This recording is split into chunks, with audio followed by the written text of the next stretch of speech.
welcome. I'm truly grateful to have you here. Please, make yourself comfortable and take your time. This story was crafted with care, dedication, and deep respect for your attention. I hope it brings you joy, reflection, and perhaps even a touch of nostalgia. Once again, thank you for sharing a moment of your day with me. The year is 1559, a crisp January morning.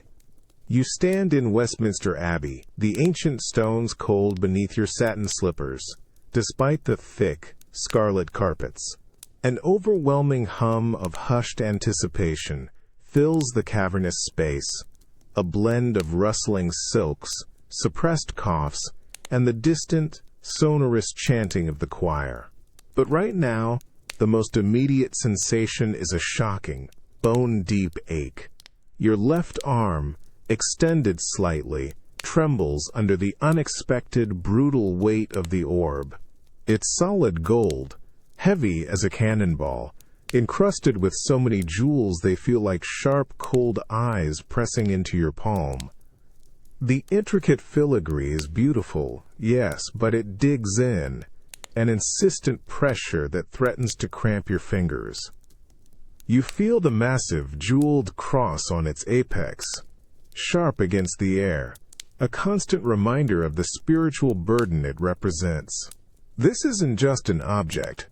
It's a lead anchor pulling your arm down, demanding every ounce of your strength to keep it steady. In your right hand, the scepter is no less demanding. Taller, more slender but equally heavy, its smooth, polished shaft feels cool, then quickly warm from your grip. The jewels crowning its tip catch the flickering candlelight, throwing glints of fire across the vast space. You feel the strain travel up your arm, through your shoulder, a taut wire of muscle resisting gravity. Your fingers ache, not just from the weight, but from the sheer tension of maintaining such an impossible pose.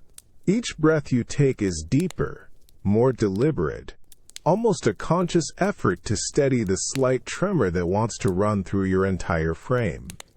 Around you, the air is thick with the scent of old incense, beeswax, and a faint, almost metallic tang from the cold stone. You try to keep your gaze unwavering, fixed on the distant altar. But your peripheral vision catches flashes of opulent robes, of faces upturned, a sea of solemn, expectant expressions. The rich velvet and ermine of your own robes, though magnificent, feel like a suffocating blanket, adding to the heat and the immense pressure. You feel the stiff, weighty crown, now firmly settled on your head, pressing down, a persistent throb at your temples that echoes the burden in your hands. Every tiny muscle in your body is engaged, locked in a silent battle against gravity, against the sheer, unyielding reality of gold and jewels. You move, slowly, deliberately, a single step forward, the drag of the heavy fabric around your feet, adding yet another layer to the physical trial.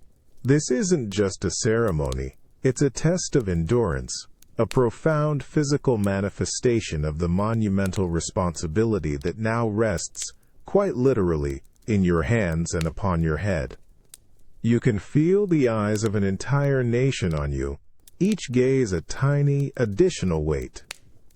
If this story resonates with you, please like and subscribe. I'm curious. Where in the world are you listening from, and what time is it there? Share in the comments.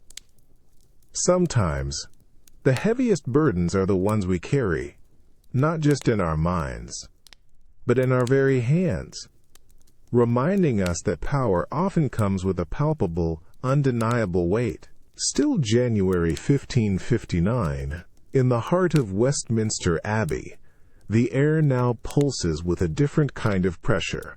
The heavy weight of the orb and scepter has been lifted, but a new, more pervasive sensation takes hold, the crushing warmth of 1,000 expectant gazes, layered with the humid breath of the throng. You feel the stifling heat rising from the packed bodies below, a physical wave washing over you even through the thick, ermine-lined robes. The scent of cloying incense, mingled with the faint, sharp aroma of fear and old stone, clings to your nostrils.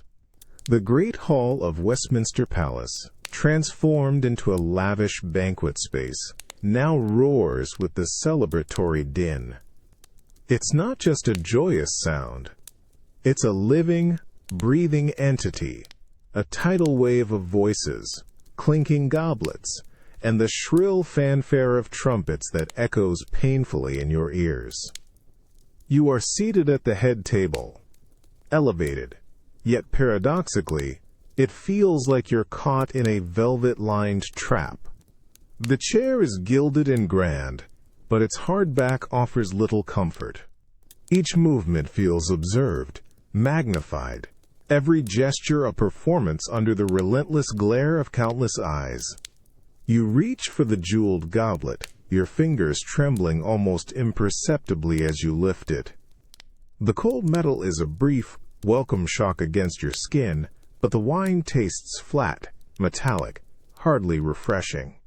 Courtiers swarm around the table, their faces flushed with celebration, yet their smiles feel brittle, their gazes a mix of awe and calculation.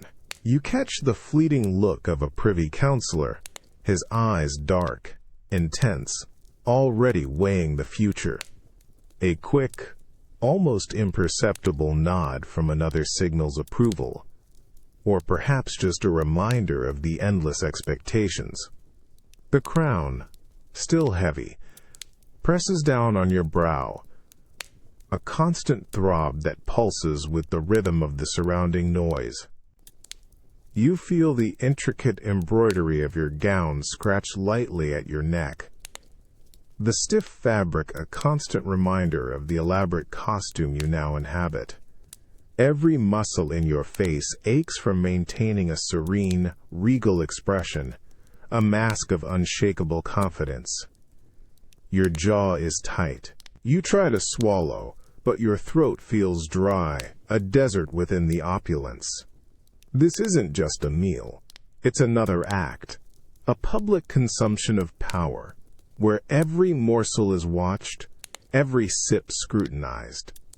You perceive the energy of the crowd, a vast, hungry beast that you must both feed and control. The cheers wash over you again, a deafening declaration, each individual voice lost in the collective roar, yet you feel the weight of each person's hope, their desperation, their dreams, all converging on you. The sheer scale of it is suffocating, a grand, golden cage. The constant need to be the queen, to embody this towering symbol, is a relentless pressure, a crushing reality that dwarfs the temporary discomfort of gold and jewels. You realize, with a stark clarity that chills you despite the heat, that this performance, this overwhelming demand on your very being, will likely never end.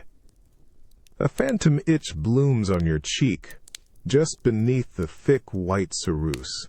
It's a familiar, insidious sensation, not quite a sting, more like 1,000 tiny ants crawling just beneath the surface of your skin, right where the scars lie.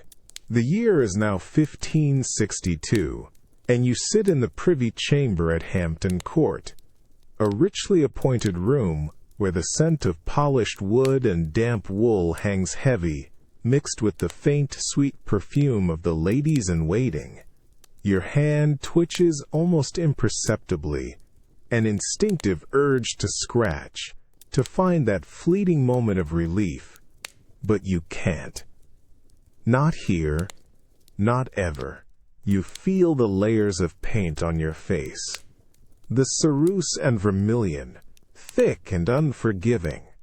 A porcelain mask carefully constructed each morning to hide the ravages of the smallpox that nearly claimed your life just months ago. The itch persists, a tiny, rebellious flicker against the perfect facade. You try to focus on the document before you, a tedious report from a foreign ambassador, its parchment crisp, its ink smelling faintly of gall. Your eyes scan the intricate script, but a part of your mind is constantly battling this internal irritation. You shift in your high-backed chair, the heavy velvet of your gown rustling. The movement does nothing to alleviate the feeling, only serving to remind you of the rigid posture you must maintain.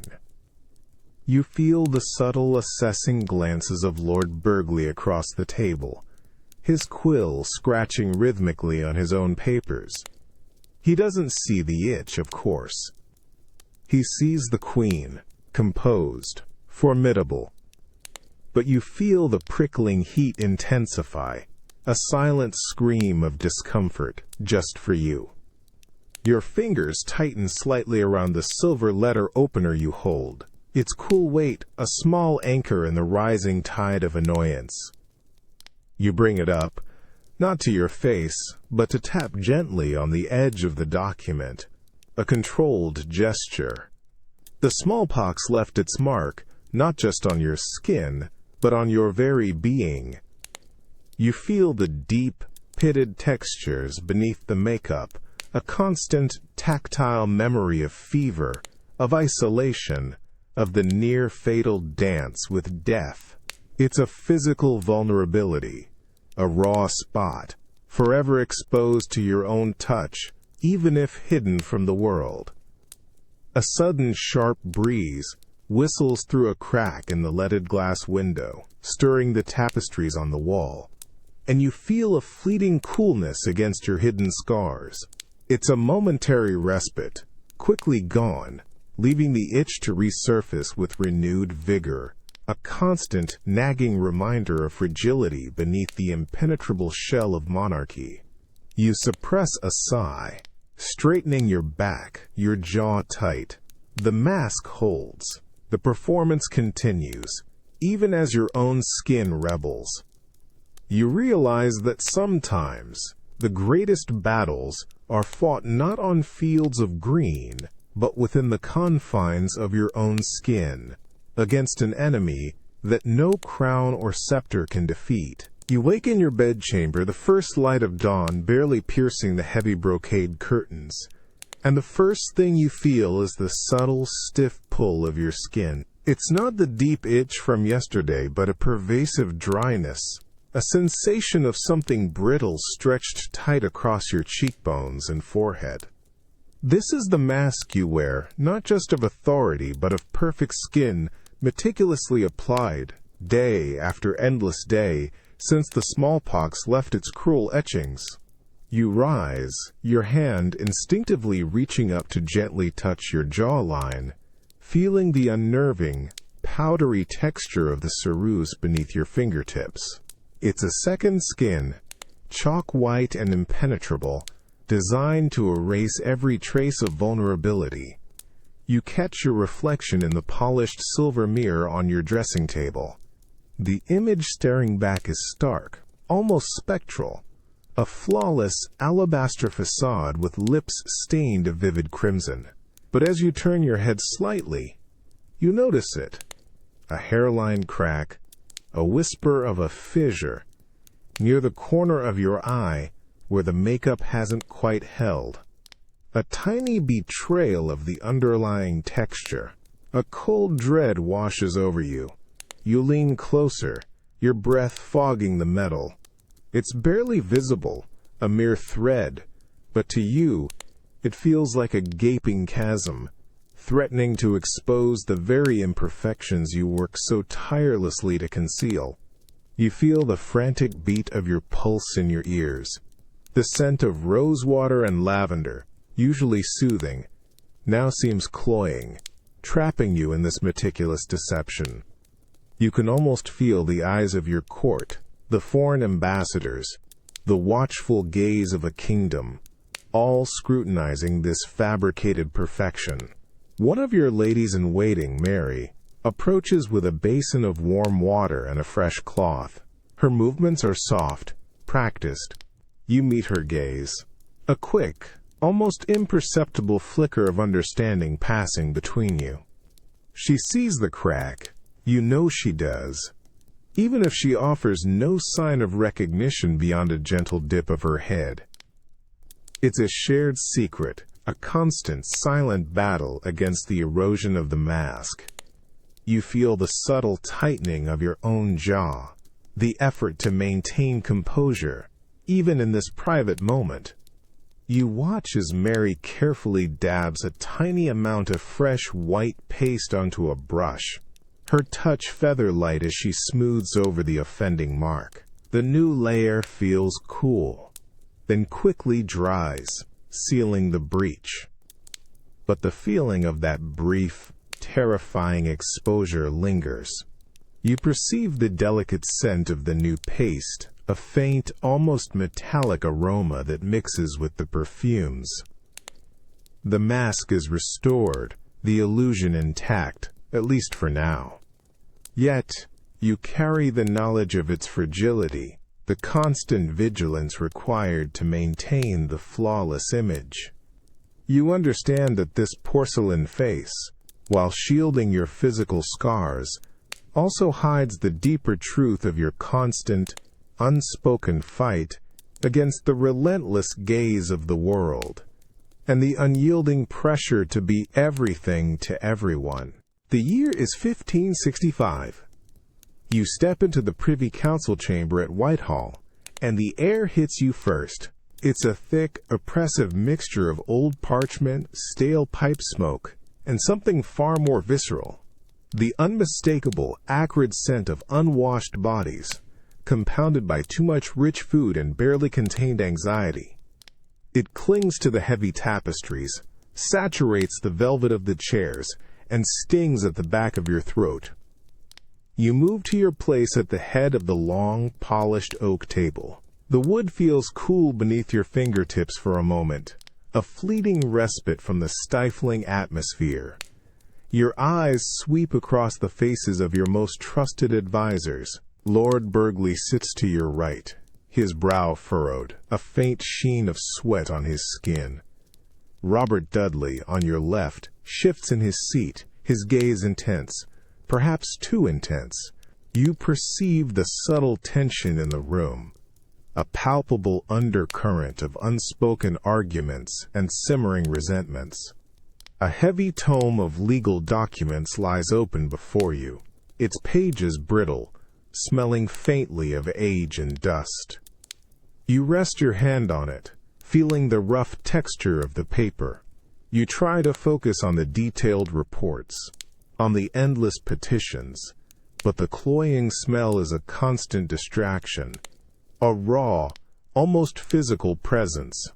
It feels like the very air is pressing down on you, thick with the weight of grievances and political maneuvering. You watch as Sir Francis Walsingham passes a discreet note to another councillor.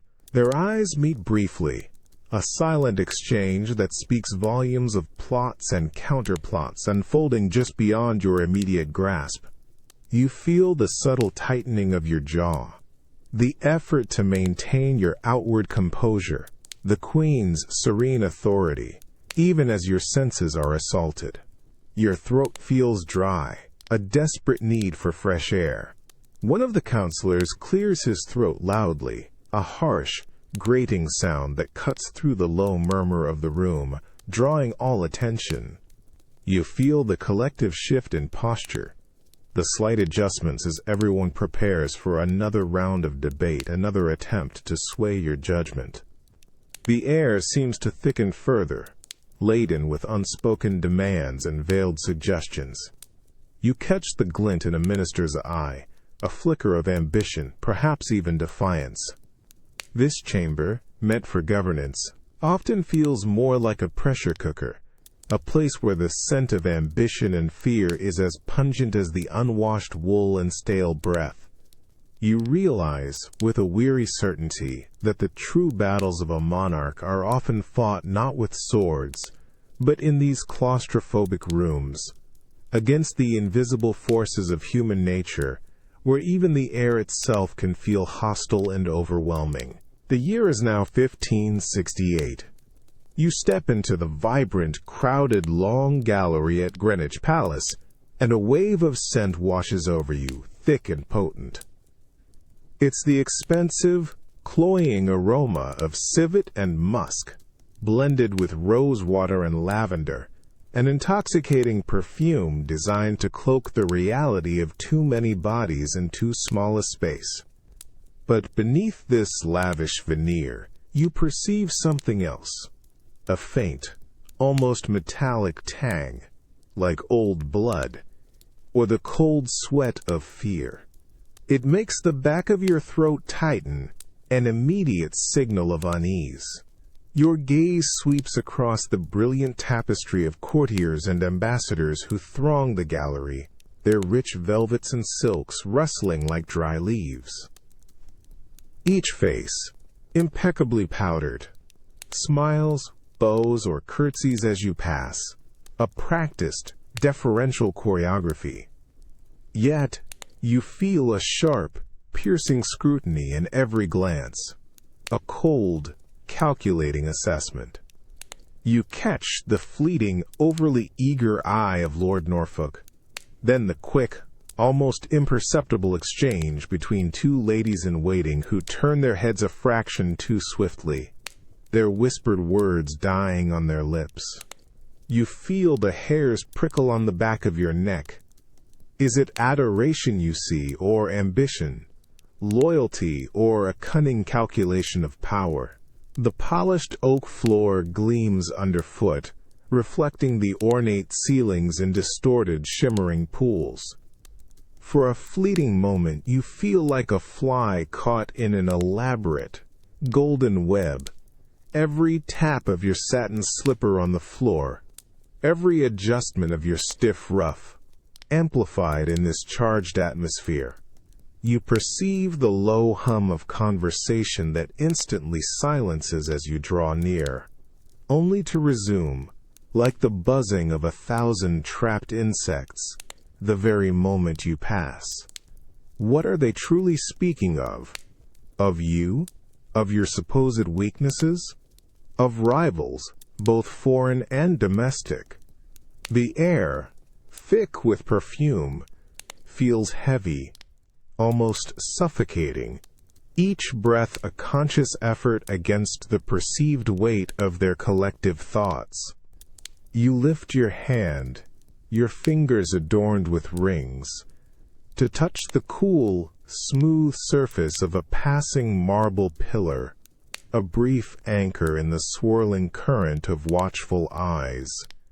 The chill of the stone provides a momentary clarity, a sharp contrast to the internal heat of your own vigilance.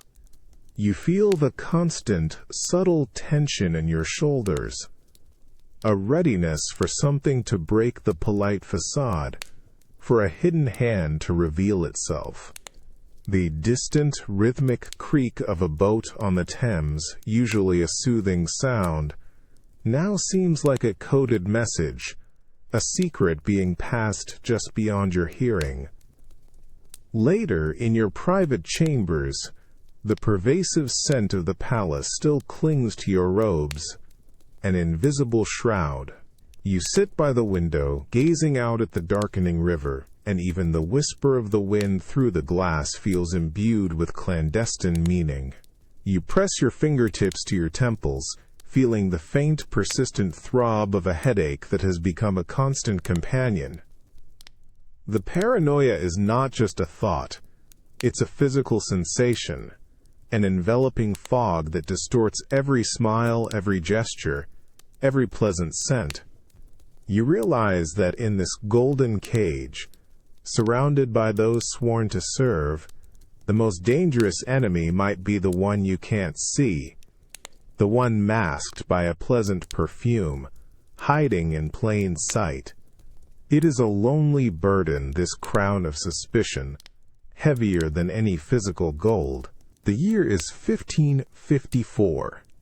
You wake, not to the warmth of your own bed, but to an insistent, chilling dampness that permeates your thin gown.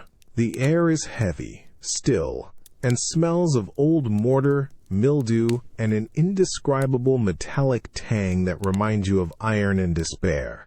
You open your eyes, and the first thing you register is the stark, rough texture of the stone wall directly opposite you, barely visible in the dim, gray light filtering through a high, barred window. This is the Tower of London, your cell. You try to shift, but your body aches from sleeping on the narrow, straw-filled pallet. You feel the grit of straw against your cheek, a harsh contrast to the silken sheets you once knew. A deep, bone-rattling cold seeps into you, not just from the damp stone floor, but from the very air, reaching into your chest and chilling your lungs with every shallow breath. The silence is profound, broken only by the drip, drip, drip of water from somewhere unseen, a maddeningly regular rhythm that echoes in the cavern of your skull. You sit up slowly, your joints protesting. Your fingers, when you press them to the stone wall beside you, register an icy, unyielding surface. It feels ancient, solid, utterly indifferent to your presence. The touch sends a shiver through you. You trace the rough grooves in the masonry, feeling the cold seep deeper under your nails. Every surface here is cold, hard, unforgiving. The small wooden table, the stool, the iron-bound door, all offer no warmth, no comfort. You hear the distant, muffled clang of a bell, far off and indistinct, marking some hour you no longer track. It's a lonely sound, emphasizing your isolation. You perceive the subtle, shifting shadows in the corners of the room, playing tricks on your eyes, making the familiar shapes of your few possessions seem menacing. There's a constant low thrum beneath your feet, the vibration of the fortress itself, a giant sleeping beast. A single ray of weak, wintry sunlight eventually pierces the grimy window, striking a patch of the opposite wall. It's a thin, pale ghost of warmth, a fleeting reminder of the world outside, a world you are now utterly cut off from. You feel the profound emptiness of the room, a vast space within these few stone walls, a vacuum that threatens to swallow your thoughts, your very identity. This cold stone, this damp air, this echoing silence, they are not just your surroundings. They are your captors, relentless and inescapable. You understand that this is more than just imprisonment. It's a living burial, where the chill of the stone promises to sink into your very soul. The year is 1554. You sit on the rough, straw-filled pallet in your tower cell, the chilling dampness of the stone still clinging to your skin, seeping into your very bones. But now, another cold clutches at you, far deeper than any physical chill. It's the stark, unbidden memory of whispered tales from your childhood, stories of this very place, stories of your mother. You trace the rough grooves in the wall with your fingertip, and feel not just the cold, hard stone, but the faint, almost ghostly echo of another hand, another life that ended abruptly within these formidable walls. You recall the hushed glances, the quick changes of subject whenever your mother's name was uttered. This very chamber, perhaps, or one chillingly similar. Her final days, played out in the suffocating silence, surrounded by stone that heard no pleas. The damp air, heavy with the scent of mildew and despair, seems to transform in your mind, taking on the faint metallic tang you associate with fear, with finality. A sudden sharp clang of a distant door, followed by the heavy grinding turn of a key, sends a violent jolt through your body. You flinch, your heart leaping into your throat, a desperate, animalistic thump against your ribs. It's not just the sound of your own imprisonment. It's the terrifying realization that she too heard these sounds. Each creak, each clang, each heavy footstep echoing down the corridor must have been a tolling bell, marking the inexorable march towards her end. You feel a phantom chill on your own neck, a sense of inherited dread, as if her fate is a shadow cast directly upon you. You press your hands to your temples, trying to push away the haunting images. You are Elizabeth, daughter of a king, but in this moment you are also Anne's daughter, trapped within the same grim fortress, under similar, chilling accusations of treason. The silence in the cell stretches, becoming a vast, echoing chasm filled with unspoken questions, with the ghost of a mother you barely knew, but whose end you understand all too well. You perceive the weight of history in every rough stone, every chilling breath of air. The walls themselves seem to whisper of betrayal and swift, brutal justice. You realize with a sickening certainty that your own survival hangs by the same precarious thread that snapped for her years ago. This isn't just a prison, it's a terrifying living legacy, and the true chill here comes not from the stone, but from the echoed fate of a forgotten queen. The year is 1572. You are seated on your throne in the great presence chamber at Whitehall, the air thick with the scent of lilies and beeswax, an opulent perfume that almost masks the underlying tension. You watch the French ambassador, Monsieur de la Motte Fenelon, as he bows with exquisite politeness, his rich velvet robes rustling. His voice is smooth, cultivated, as he speaks of alliances and the delicate intricacies of European politics. But then, a particular phrase, delivered with an almost imperceptible tilt of his head, lands with a sudden, sharp 20 prick in your mind. It's not an insult, not overtly, but a veiled inquiry, a probing question wrapped in layers of deferential flattery, touching upon your succession, your unmarried status. You feel it, a tiny internal jab, like a sliver of glass beneath your skin, barely visible but intensely irritating. You feel a sudden, involuntary tightening in your chest, a quick, hot flash that you immediately suppress. Your hand, resting lightly on the gilded armrest of your throne, clenches almost imperceptibly, your knuckles turning white for a brief second before you relax them with a conscious effort. You maintain a serene, unreadable expression, your carefully painted face a mask of unwavering composure. But inside, that small, sharp sensation persists, a tiny, rebellious flicker against your carefully constructed calm. You catch the ambassador's eyes, bright and unwavering, openly assessing your reaction. He is testing you, pushing the boundaries, seeking a chink in your armor. Around you, your own courtiers stand stiffly, silent, their faces carefully unreadable, but you feel the weight of their collective attention, their nervous anticipation. They are watching you too, trying to gauge your response, trying to discern if this subtle challenge has truly landed its mark. The heavy brocade of your gown, usually a comfort, now feels stiff, almost restrictive. You perceive the low murmur of the other diplomats, their hushed conversations like the buzzing of distant, predatory insects. Each small movement, each slight adjustment of your posture, feels magnified, scrutinized. The pressure to respond perfectly, to give absolutely nothing away, is immense, a suffocating blanket of expectation. You offer a faint, enigmatic smile, a gesture of regal acknowledgement, letting no hint of irritation escape.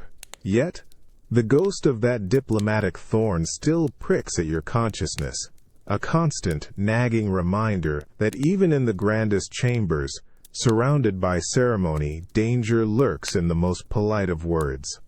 It is an exhausting, relentless game, this dance of power, where every conversation is a battlefield and every smile can hide a hidden blade. The year is 1575. You sit in your private chambers, but private is a relative term. The room, while smaller than the great hall, still bustles with the quiet efficiency of ladies-in-waiting and a scattering of trusted advisors. The air is warm, perhaps too warm, and faintly perfumed with dried potpourri. But even that can't mask the underlying scent of old worries, of documents signed and unsent. You feel a familiar, throbbing ache behind your eyes, a dull, persistent pressure that has become almost a constant companion. It's the headache of unresolved questions, of debates that have no end. Lord Burghley stands before you, his face etched with concern, a roll of parchment held loosely in his hands. He speaks, his voice low and measured, of another proposal, another suitor, another delicate negotiation that demands your immediate attention. You feel the weariness seep into your bones, a deep fatigue that no amount of sleep can alleviate. His words, though spoken with deference, feel like tiny, insistent probes, poking at a wound that never truly heals. The relentless question of your marriage, your succession. It's a bleeding wound, always present, always demanding attention, always threatening to fester. You lift your hand, your fingers feeling heavy, and gesture for him to place the parchment on the table. The crisp rustle of the paper is almost too loud in the quiet room.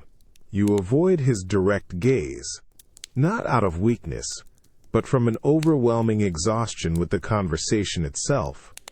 You perceive the subtle, anxious glances exchanged between your ladies, their faces reflecting the unspoken tension. They understand, perhaps, the suffocating nature of this particular burden. The velvet cushion beneath you, though soft, offers no true comfort.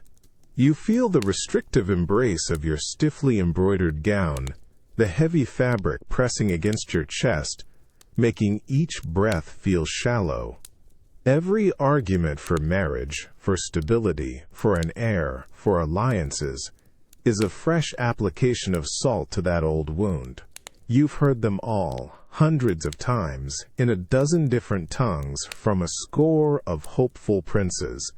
Each new suitor, each fresh diplomatic overture, forces you to reopen the negotiation, to consider the unthinkable.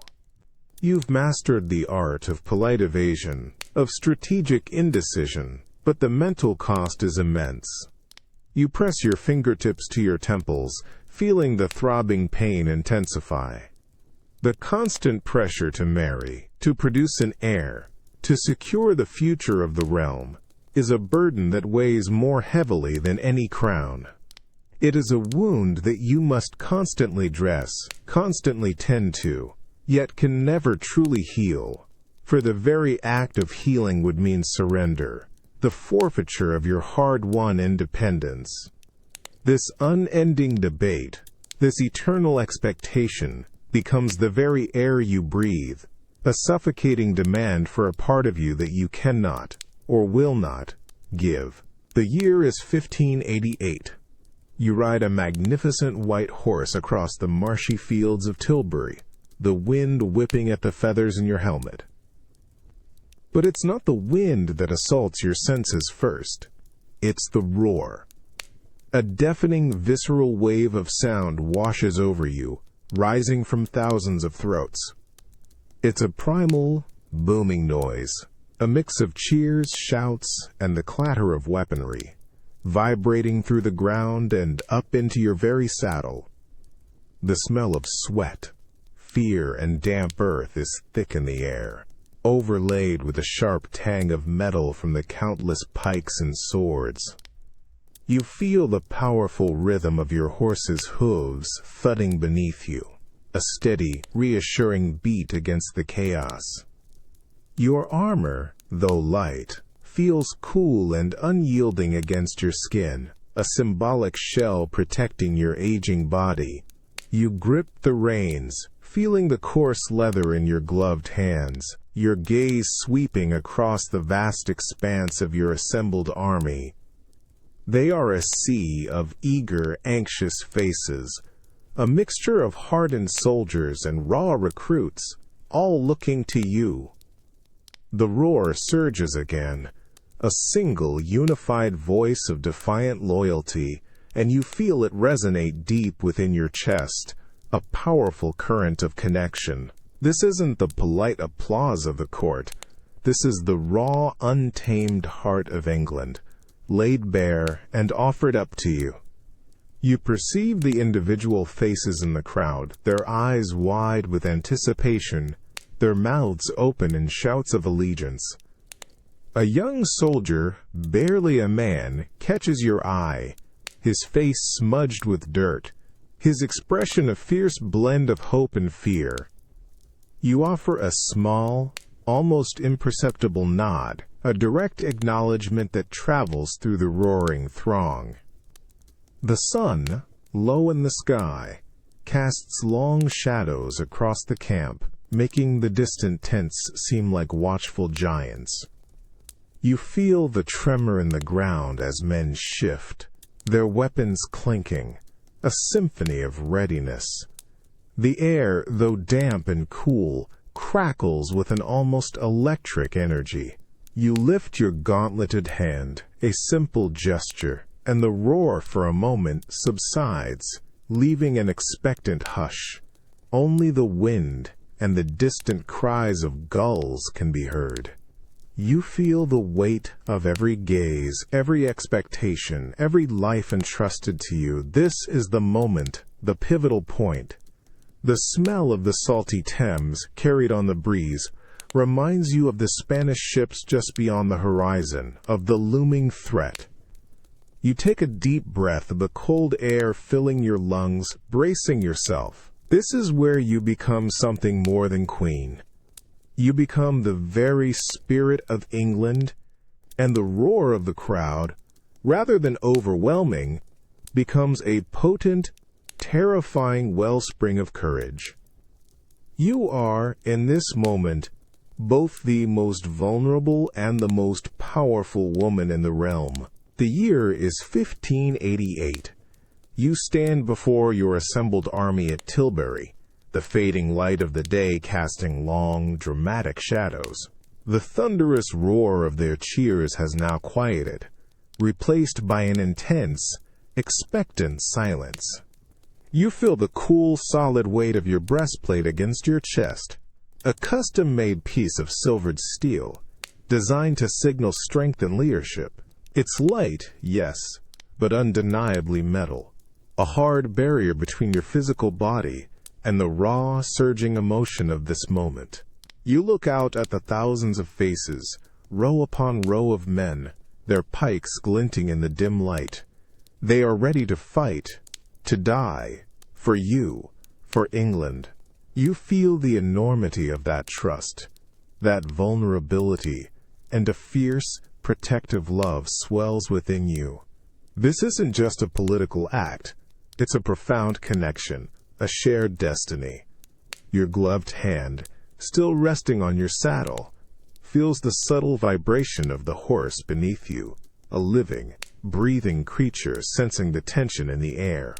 You begin to speak. Your voice, though clear and ringing, struggles at first against the vast open space, against the enormity of the occasion.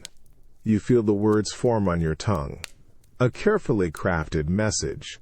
But more than that, a raw outpouring of your heart.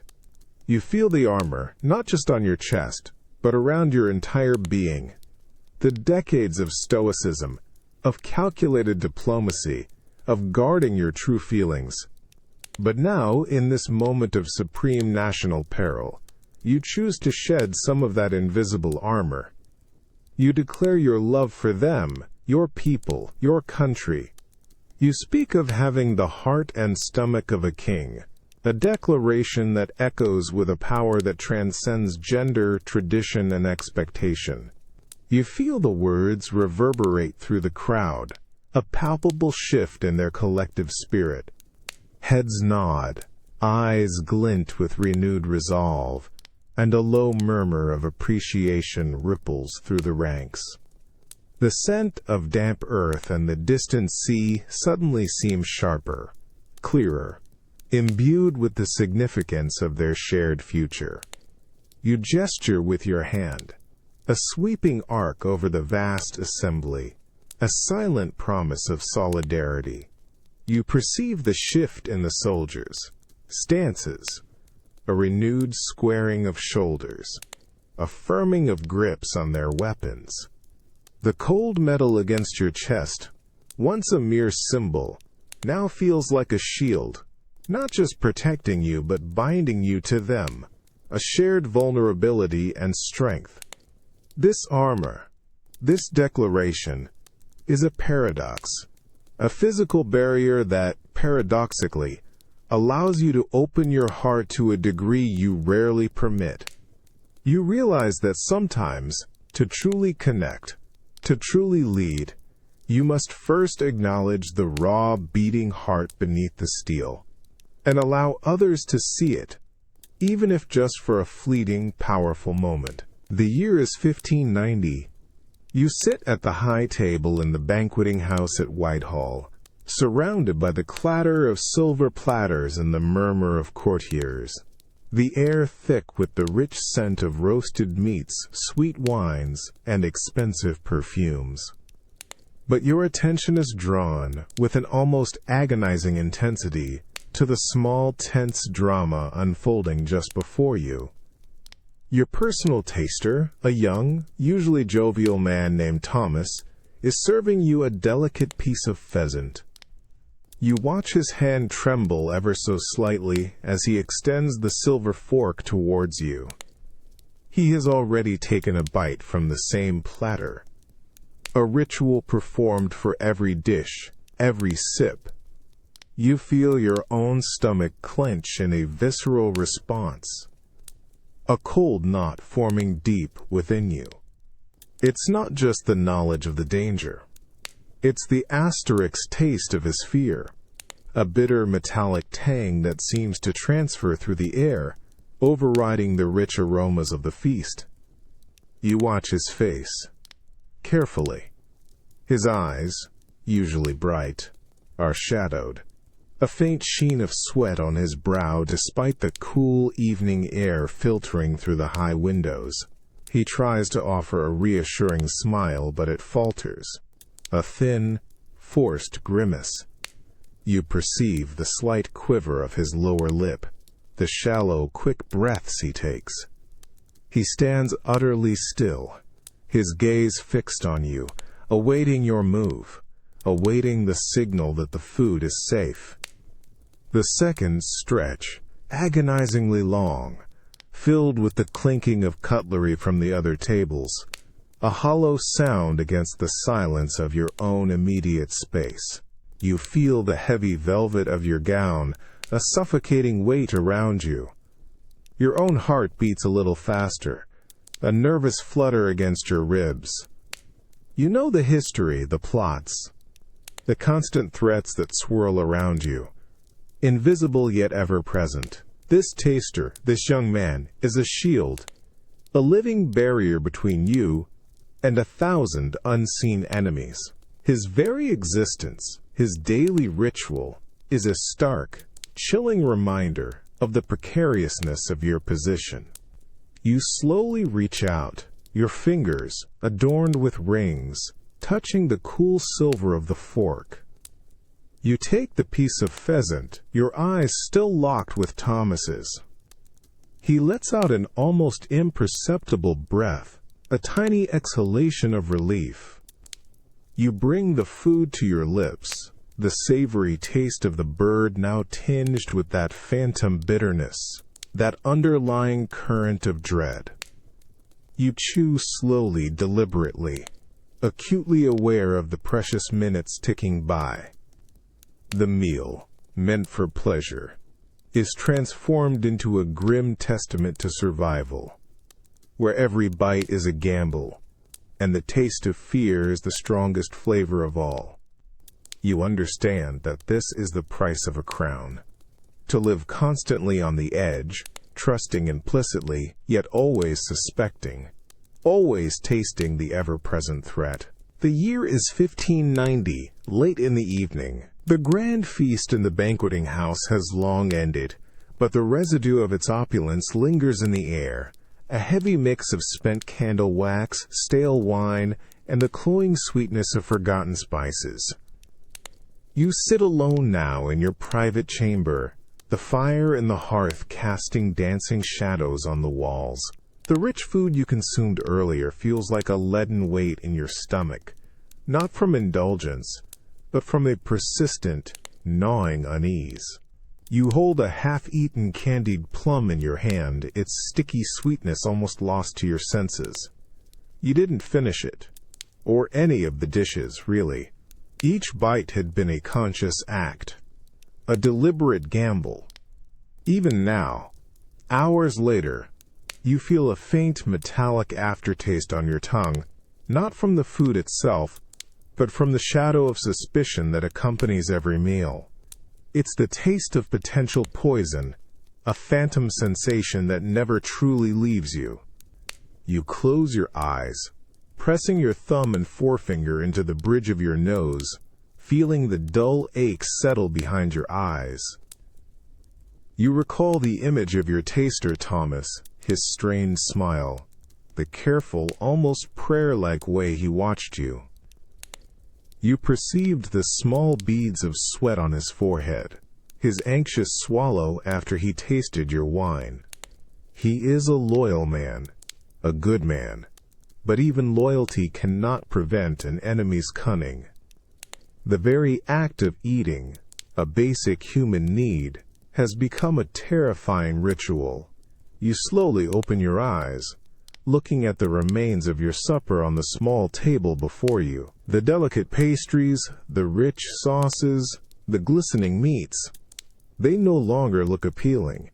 Instead, they seem almost sinister. Each dish a potential trap, a silent weapon. You feel the constant, subtle tension in your shoulders, a physical manifestation of perpetual vigilance. Your stomach churns, a mild nausea that hints at something far more profound than indigestion. The palace outside is quieting now, the distant sounds of servants, the clatter of carts, replaced by the hoot of an owl and the whisper of the wind through the eaves. But even in this relative silence, the phantom taste of fear, of threat, persists. It's in the air, in your mind, a constant, chilling reminder that your life is never truly safe, never truly your own. Every feast, every sip, every morsel of food is not just nourishment, it is a test, a moment of vulnerability. You understand that the most potent poison is not always a substance that kills the body, but the relentless suspicion that kills peace of mind, turning every pleasurable experience into an exercise in existential dread. This is the bitter truth hidden within every royal feast. The year is 1595. It's well past midnight in your private study at Richmond Palace.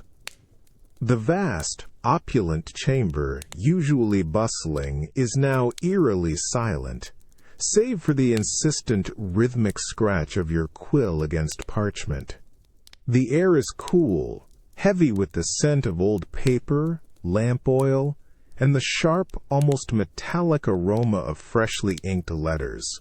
You feel the dull ache in your shoulder, the strain of hours spent hunched over your desk, illuminated only by the flickering glow of a single tallow candle. You dip the feather quill into the inkwell, feeling the cold, smooth ceramic against your fingertips.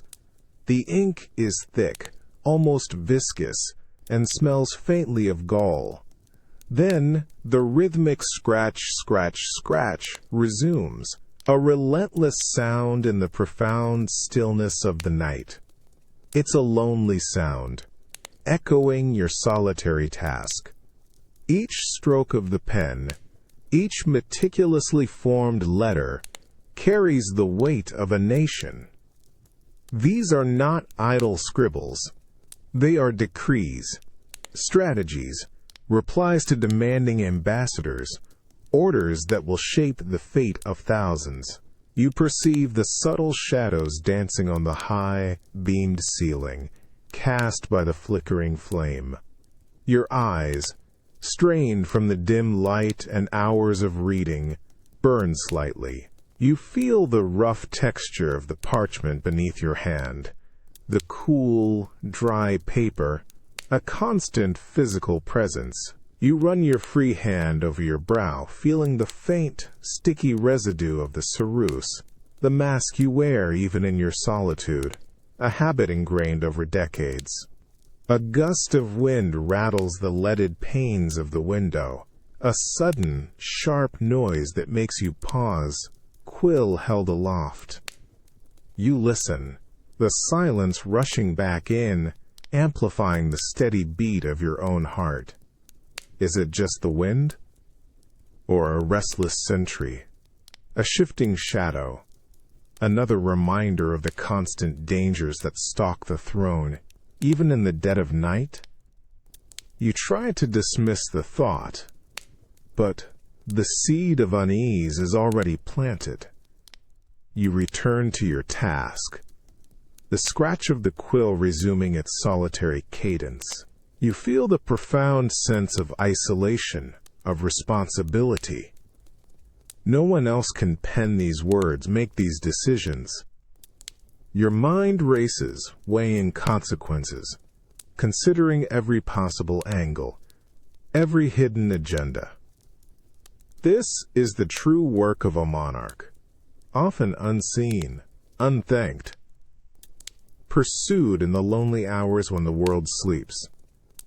The relentless scratching, the insistent demand of the quill, is a stark reminder that the crown demands an unbroken vigil, a ceaseless mental battle, even in the deepest silence of the night. This silent labor is as much a part of the throne as any coronation or grand feast. The year is 1587. Your private chambers at Fotheringhay Castle are cold, the stone walls exuding a deep, pervasive chill that seems to cling to your very skin. Despite the crackling fire in the hearth, a subtle, almost metallic scent permeates the air, a faint echo of the damp, enclosed space, mingled with the heavy, sweet perfume of stale fear. You sit rigidly at a large oak table, a single document laid before you under the stark, unforgiving light of a beeswax candle. It's the death warrant.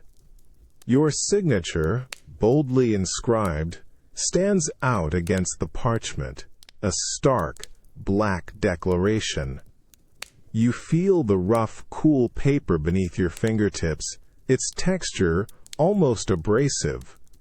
Your hand, which just moments ago held the quill to scrawl your name, now feels oddly numb, yet also tingling, as if the ink itself has seeped into your skin, a brand of irreversible decision. You perceive the scent of the fresh ink, sharp and distinct, a smell that now carries the heavy aroma of finality, of extinguished life. You stare at the familiar script, the precise legalistic wording, the names of your counselors who pressed this upon you, and finally your own name, Elizabeth R., a mark of absolute authority. The room is utterly silent, the quiet so profound it presses against your eardrums. You can almost hear the blood pulsing in your own veins, a dull, relentless thrum. You feel the weight of countless lives. an entire kingdom's future, resting on this single piece of paper, a decision that will irrevocably alter history. You recall the arguments, the relentless insistence of your advisors, the fear of plots, the danger to your own throne. All of it led to this. You try to take a deep breath, but your lungs feel constricted, the air suddenly thin and cold. You catch a glimpse of your reflection in the polished surface of the table, a pale, drawn face framed by a stiff ruff, eyes shadowed with a profound weariness. The ceruse on your skin feels tight, a brittle mask that threatens to crack under the immense internal pressure. You slowly reach out, your fingers hesitating for a moment, before you push the warrant away, sliding it across the smooth wood. The soft rustle of the parchment is an almost violent sound in the oppressive silence. You perceive the coldness of the table under your palm, an echo of the chilling finality of the act. This wasn't merely a political necessity, it was a tearing of your own soul, a sacrifice of one queen for another. You realize with a heavy, sickening certainty that the true burden of the crown is not the weight of gold, but the crushing, irreversible weight of a decision that condemns a life, leaving an indelible stain on your conscience, a mark as permanent and dark as the ink itself. The year is 1600. You sit before your silvered mirror in your private dressing chamber at Richmond Palace. The scent of rosewater and lavender, usually soothing, now almost cloying in the warm, stuffy air. Your lady-in-waiting, Mistress Carey, meticulously dabs a fresh layer of ceruse onto your cheek. But instead of the cool, familiar sensation, you feel a sharp, almost instantaneous burn. It's not a searing fire, but a deep, persistent stinging, as if 1,000 tiny needles are pricking at your skin, just beneath the thick, white paste. The sensation spreads across your face, from your forehead down to your jawline, a wave of discomfort that makes your entire body tense. You clench your jaw, a silent battle against the urge to flinch, to pull away. You perceive the subtle, familiar scent of the lead-based makeup itself, a faint, metallic odor that you now associate directly with this slow, creeping agony. You keep your eyes fixed on your reflection, forcing a serene, unreadable expression. The face staring back is a pale, unblemished mask, a masterpiece of artifice, designed to conceal the smallpox scars, the wrinkles of age, the ravages of time. But beneath that perfect surface, your skin protests, hot and irritated. You feel the underlying tightness, the dryness, the sensation of something slowly eroding, year after painful year. Mistress Carey, her hand light and practiced, doesn't betray any recognition of your discomfort, but you catch a fleeting, worried flicker in her eyes as she meets your gaze in the mirror. She knows. The heavy, embroidered fabrics of your gown, so grand in public, now feel suffocating, the ruff around your neck a tight, uncomfortable collar. You feel the persistent, dull ache behind your eyes, a constant companion, exacerbated by this fresh wave of irritation on your skin. The air in the room, usually still, seems to vibrate with a silent, internal scream of discomfort. You reach up, not to touch your face, but to adjust a jeweled hairpin in your elaborate coiffure, a practiced gesture of self-possession. You suppress a sigh, straightening your back, your shoulders rigid. This isn't just about appearance, it's about survival. The queen must be eternally youthful, eternally pristine. But the cost is paid in this slow, insidious burn, this constant physical reminder of the heavy price of immortality. You realize that the very tools used to maintain the illusion of power and beauty are, in fact, slowly, relentlessly, destroying you from within. This is the bitter irony of the crown, that its demands for perfection breed relentless, enduring torment beneath the surface. The year is 1600. You walk into a quiet, shadowed antechamber at Whitehall, the air surprisingly cool and still, holding the faint, almost sweet scent of old canvas and dried oils. Your eyes are immediately drawn to it. A grand portrait of yourself, recently completed, leaning against the far wall, awaiting its official placement. It dominates the space, radiant even in the dim light. You step closer, feeling the hushed reverence of the room. The canvas is massive, almost impossibly vibrant. You see yourself depicted with unlined, alabaster skin, eyes bright with timeless youth, a symbol of unwavering power and eternal purity. The jewels on the painted gown seem to shimmer, the ermine gleams, and a serene, almost divine expression graces your features. You feel the profound disconnect, a strange, almost unsettling sensation, as if looking at a stranger, a more perfect, unchanging version of yourself. You raise a hand, your fingers, though still adorned with rings, are now thinner, slightly gnarled with age, a network of fine lines visible despite your own daily cosmetic efforts. You feel the subtle tremor in your hand as you almost touch the painted cheek, so smooth, so utterly flawless. The paint is thick, rich, capturing an ideal that your own mirror denies you each morning.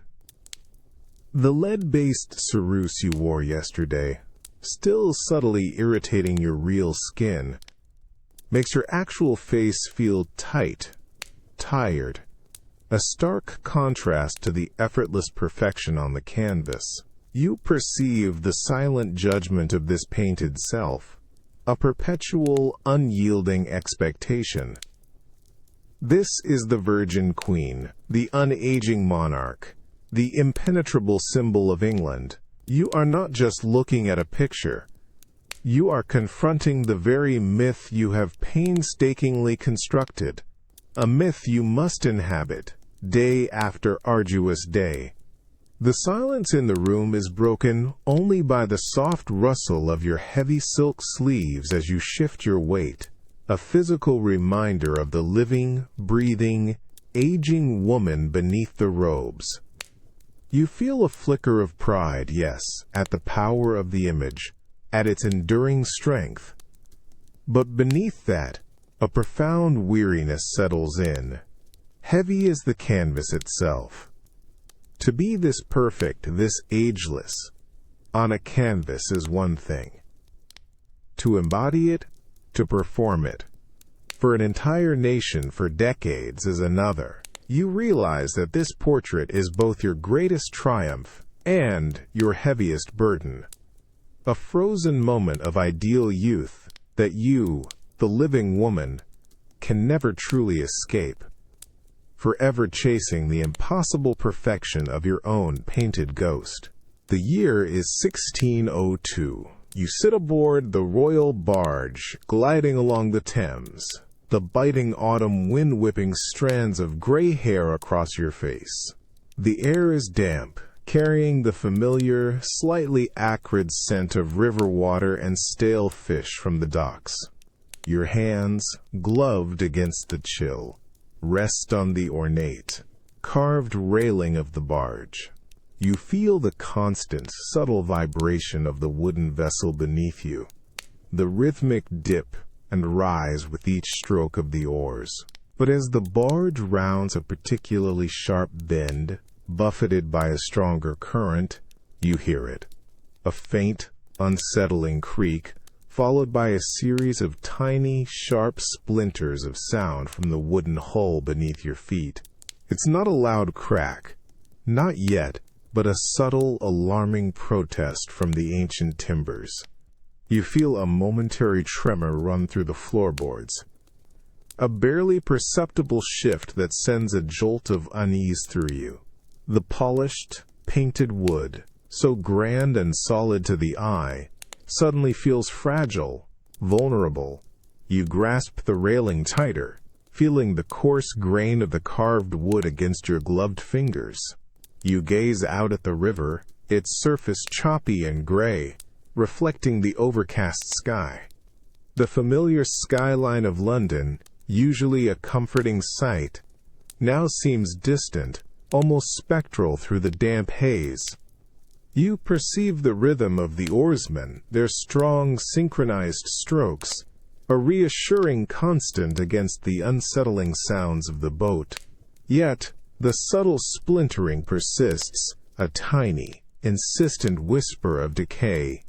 Your ladies-in-waiting, bundled in their cloaks, chatter softly near the stern, oblivious to the hidden sound. They see the Queen, serene and regal, on her grand barge. They don't hear the internal monologue of a failing vessel. You feel the persistent ache in your knees, the stiffness in your back, a reminder of your own advancing age, your own body's quiet protests. The chill of the air, once invigorating, now simply feels cold, seeping into your joints. You press your palm against the railing, feeling the subtle give of the wood, the tiny imperfections in its ancient surface. This magnificent barge, so meticulously maintained, so steeped in history, is showing its age. Just like you, the faint splintering, almost inaudible to others, is a direct sensory metaphor for the kingdom you rule, for your own body, for the very fabric of your long reign. You realize that even the strongest structures, both human and political, are subject to the slow, relentless erosion of time, and that the grandest exteriors can hide the quiet, unsettling sounds of imminent collapse. The year is 1602. You are still aboard the royal barge, but now the gentle rhythm has given way to a sudden, jarring lurch. The Thames, usually a predictable companion, feels alive with a restless, powerful force.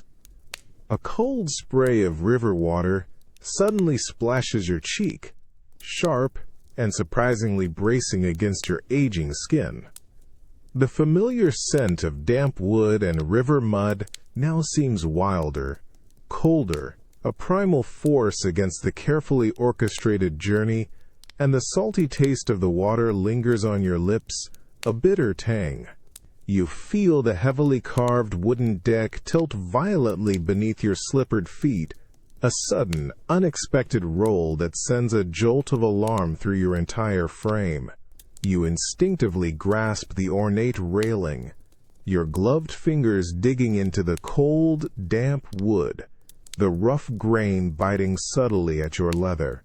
The grand canopy above you flaps loudly in the sudden, stronger wind, its embroidered silk straining against the thick, taut ropes, like a sail on a ship caught in a squall. You perceive the frantic, synchronized efforts of the oarsmen, their grunts and the powerful splash of their oars growing more urgent, a desperate struggle against the churning water that threatens to overwhelm their rhythm. You look out at the river, its surface no longer smooth, but a chaotic swirl of dark, gray currents, unpredictable eddies forming and dissolving with alarming speed. The other barges in your retinue, usually following in perfect formation, now struggle to keep pace, jostling against each larger wave, their smaller lanterns bobbing erratically, like desperate fireflies, in the growing twilight. You catch the worried glance of one of your ladies, her eyes wide with a fleeting fear, quickly suppressed as she notices your steady gaze.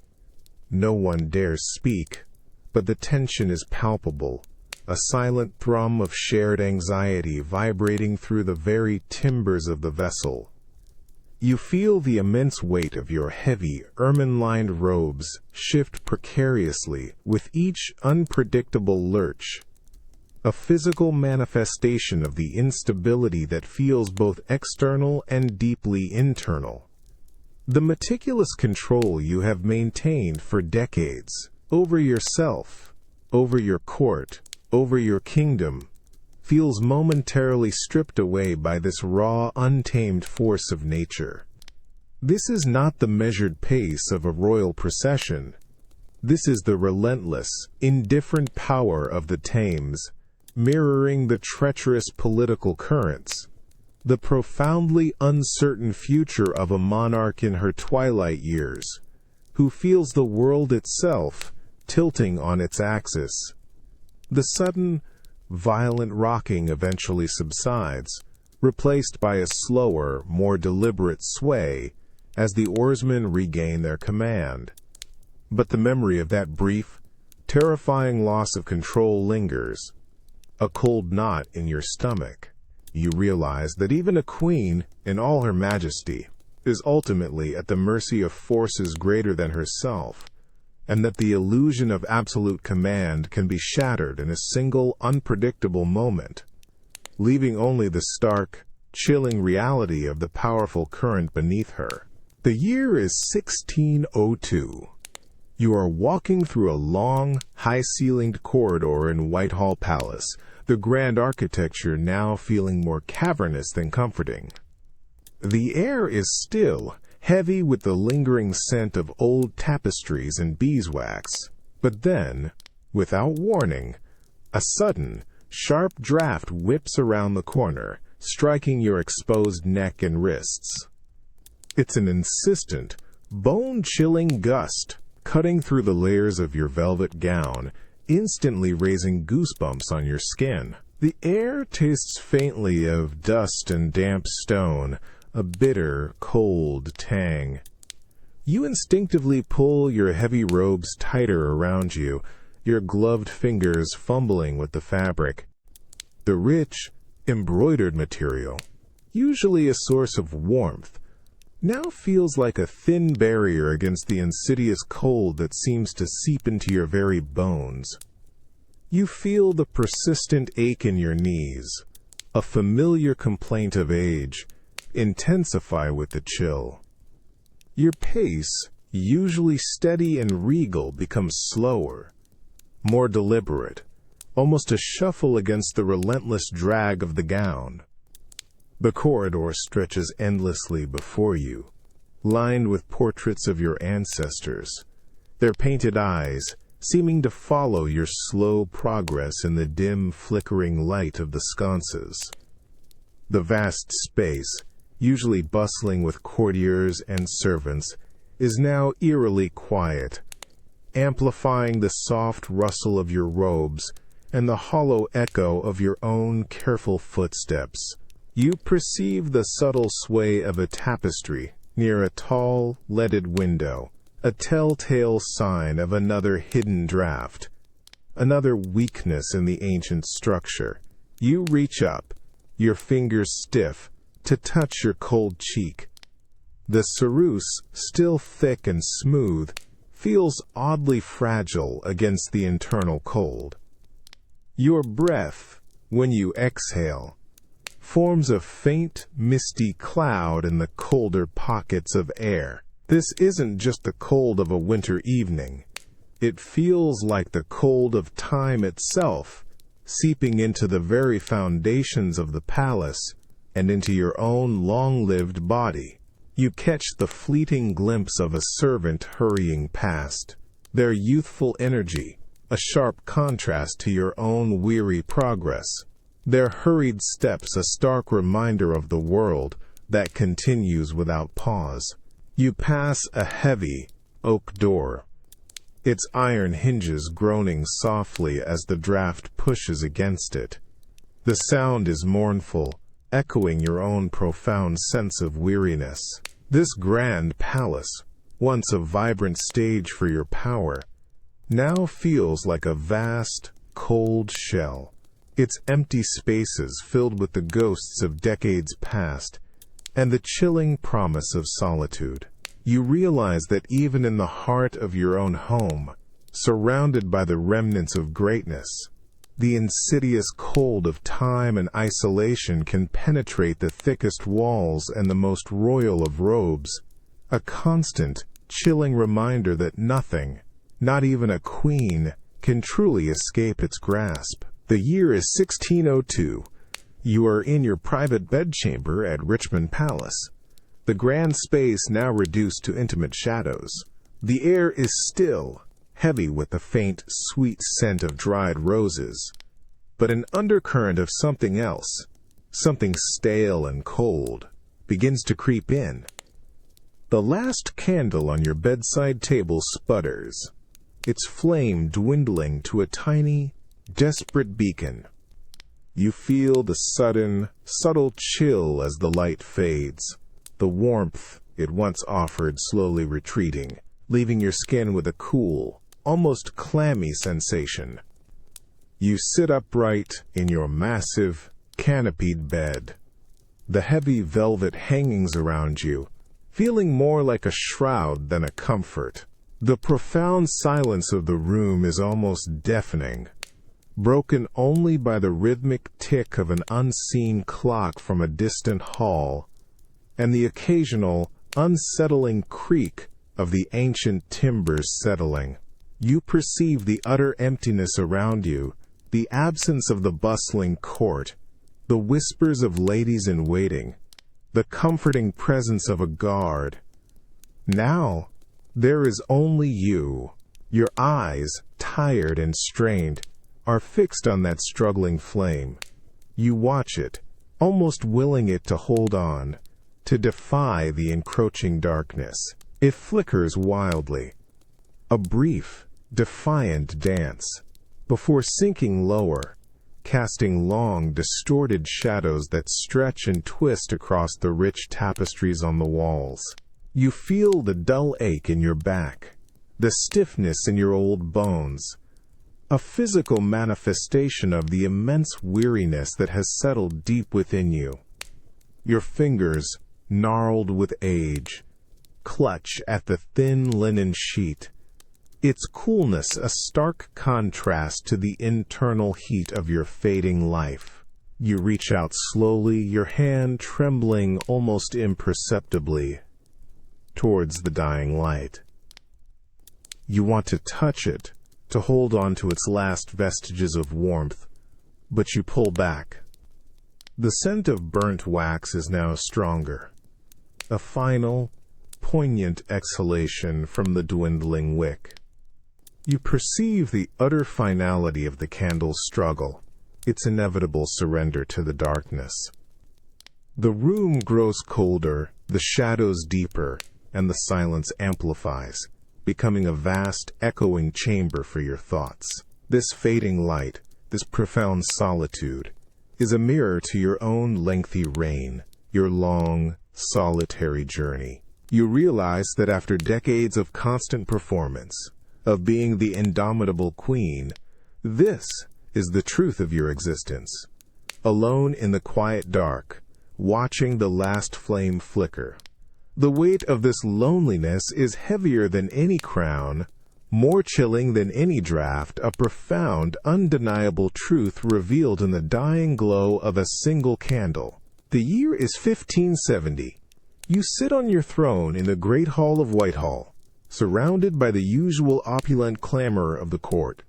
The air is warm, thick with the scent of expensive perfumes and polished wood, but today another smell cuts through it, a faint earthy aroma of damp wool, straw, and honest poverty. Your attention is drawn to a small group of peasants, brought before you by one of your gentlemen ushers. They stand awkwardly, their heads bowed, their rough, homespun clothes a stark contrast to the silks and velvets of your court. One of them, a gaunt, older woman, steps forward tentatively, her hands clasped. You perceive the fear in her eyes, the raw, unvarnished hope etched onto her weathered face. She extends a small, crumpled piece of coarse wool towards you, tied with a simple, knotted string. It's not a finely penned document on crisp parchment. It's a physical representation of her plea, her desperation.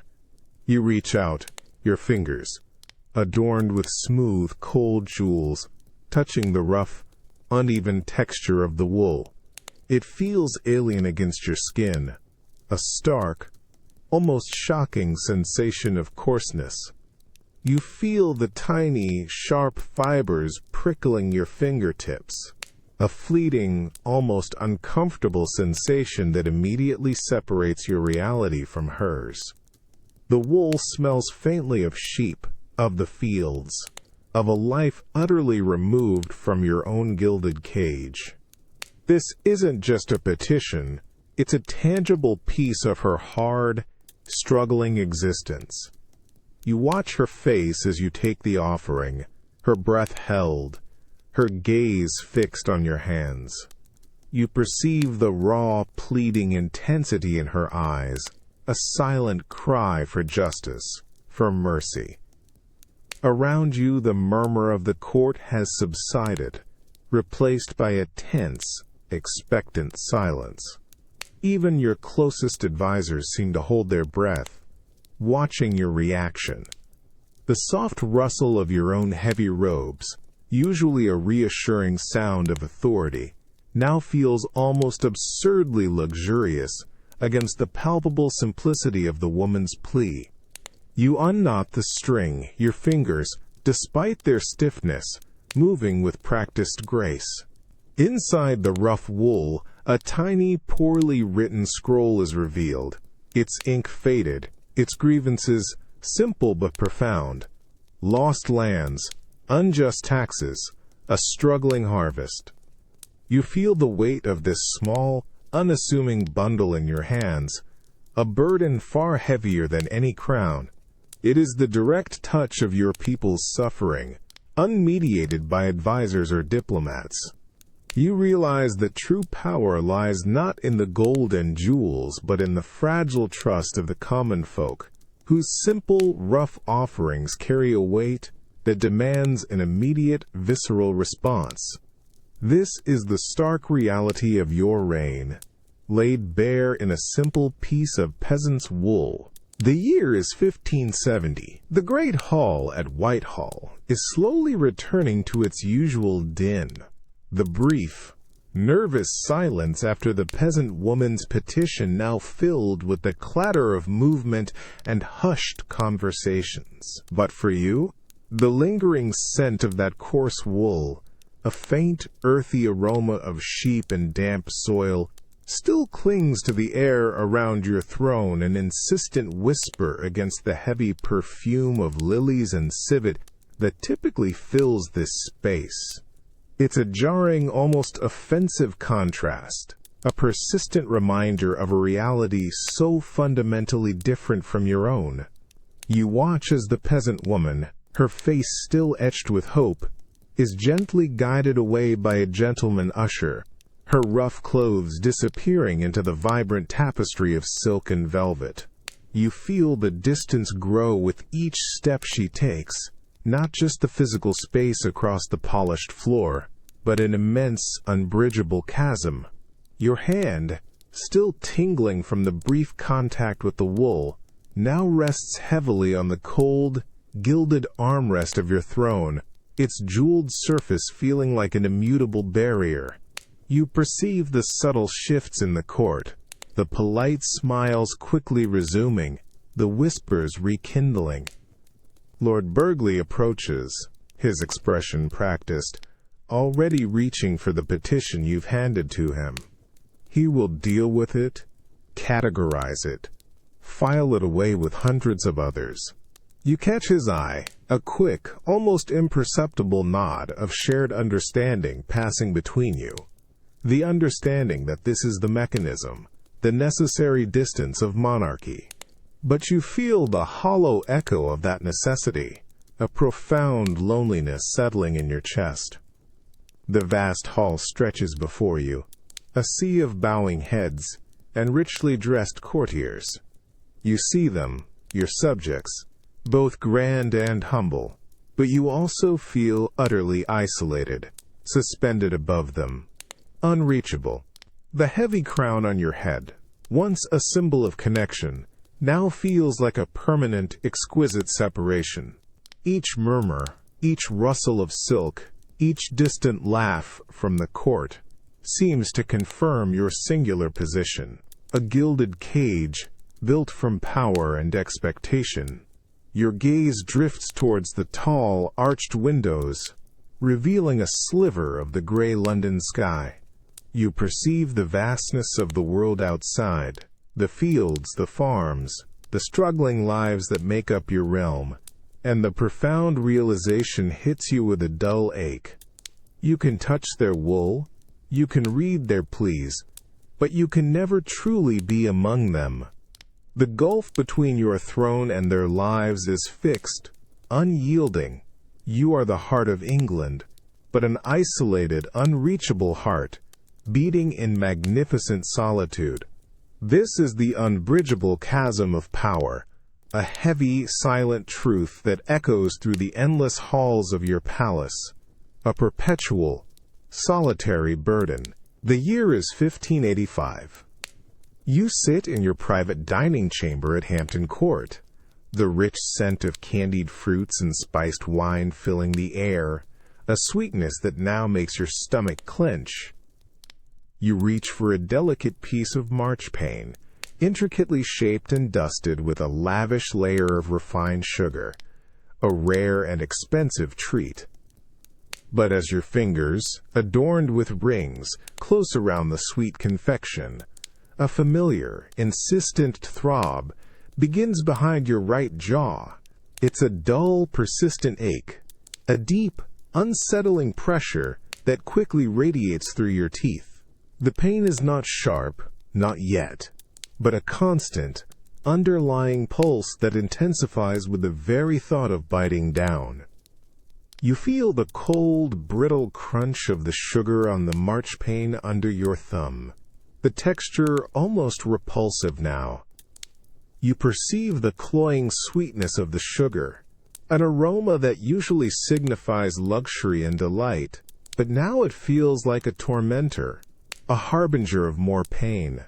You try to ignore it, to focus on the conversation swirling around you, the hushed gossip of your ladies-in-waiting, the distant strains of a lute from the next room. But the ache is relentless, a silent drumbeat within your skull. You run your tongue over your teeth, feeling the rough, uneven surfaces, the subtle sensitivity, the stark realization of their slow, inevitable decay. You know with a chilling certainty that some of them are already blackened, hollowed, a secret shame hidden behind your carefully composed smile. You quickly place the marchpane back on the silver platter, your appetite vanished. You feel a wave of nausea, not from the food, but from the pain, from the constant vigilance required to hide this private torment. You lift your hand, your fingers pressing gently against your cheek, trying to massage away the deep throbbing. The delicate silk of your gown, usually a comfort, feels stiff against your neck. You perceive the subtle, assessing glances of your lady-in-waiting, Mary, as she pours you a glass of wine. She doesn't speak of it, of course, but you know she sees the tension around your eyes, the slight clenching of your jaw. The wine, usually a welcome solace, now tastes flat, almost bitter against the metallic tang of the pain. This is the bitter irony of royal indulgence, the very luxury that marks your status. The abundance of sugar has become a source of secret, festering agony. You realize that even a queen, surrounded by all the riches in the world, cannot escape the relentless decay of the body, and that the sweetest pleasures can, in time, become the most agonizing of pains. This hidden, constant discomfort is yet another silent burden of the crown. The year is 1598. You stand on a raised dais in the presence chamber at Greenwich Palace, receiving a new ambassador.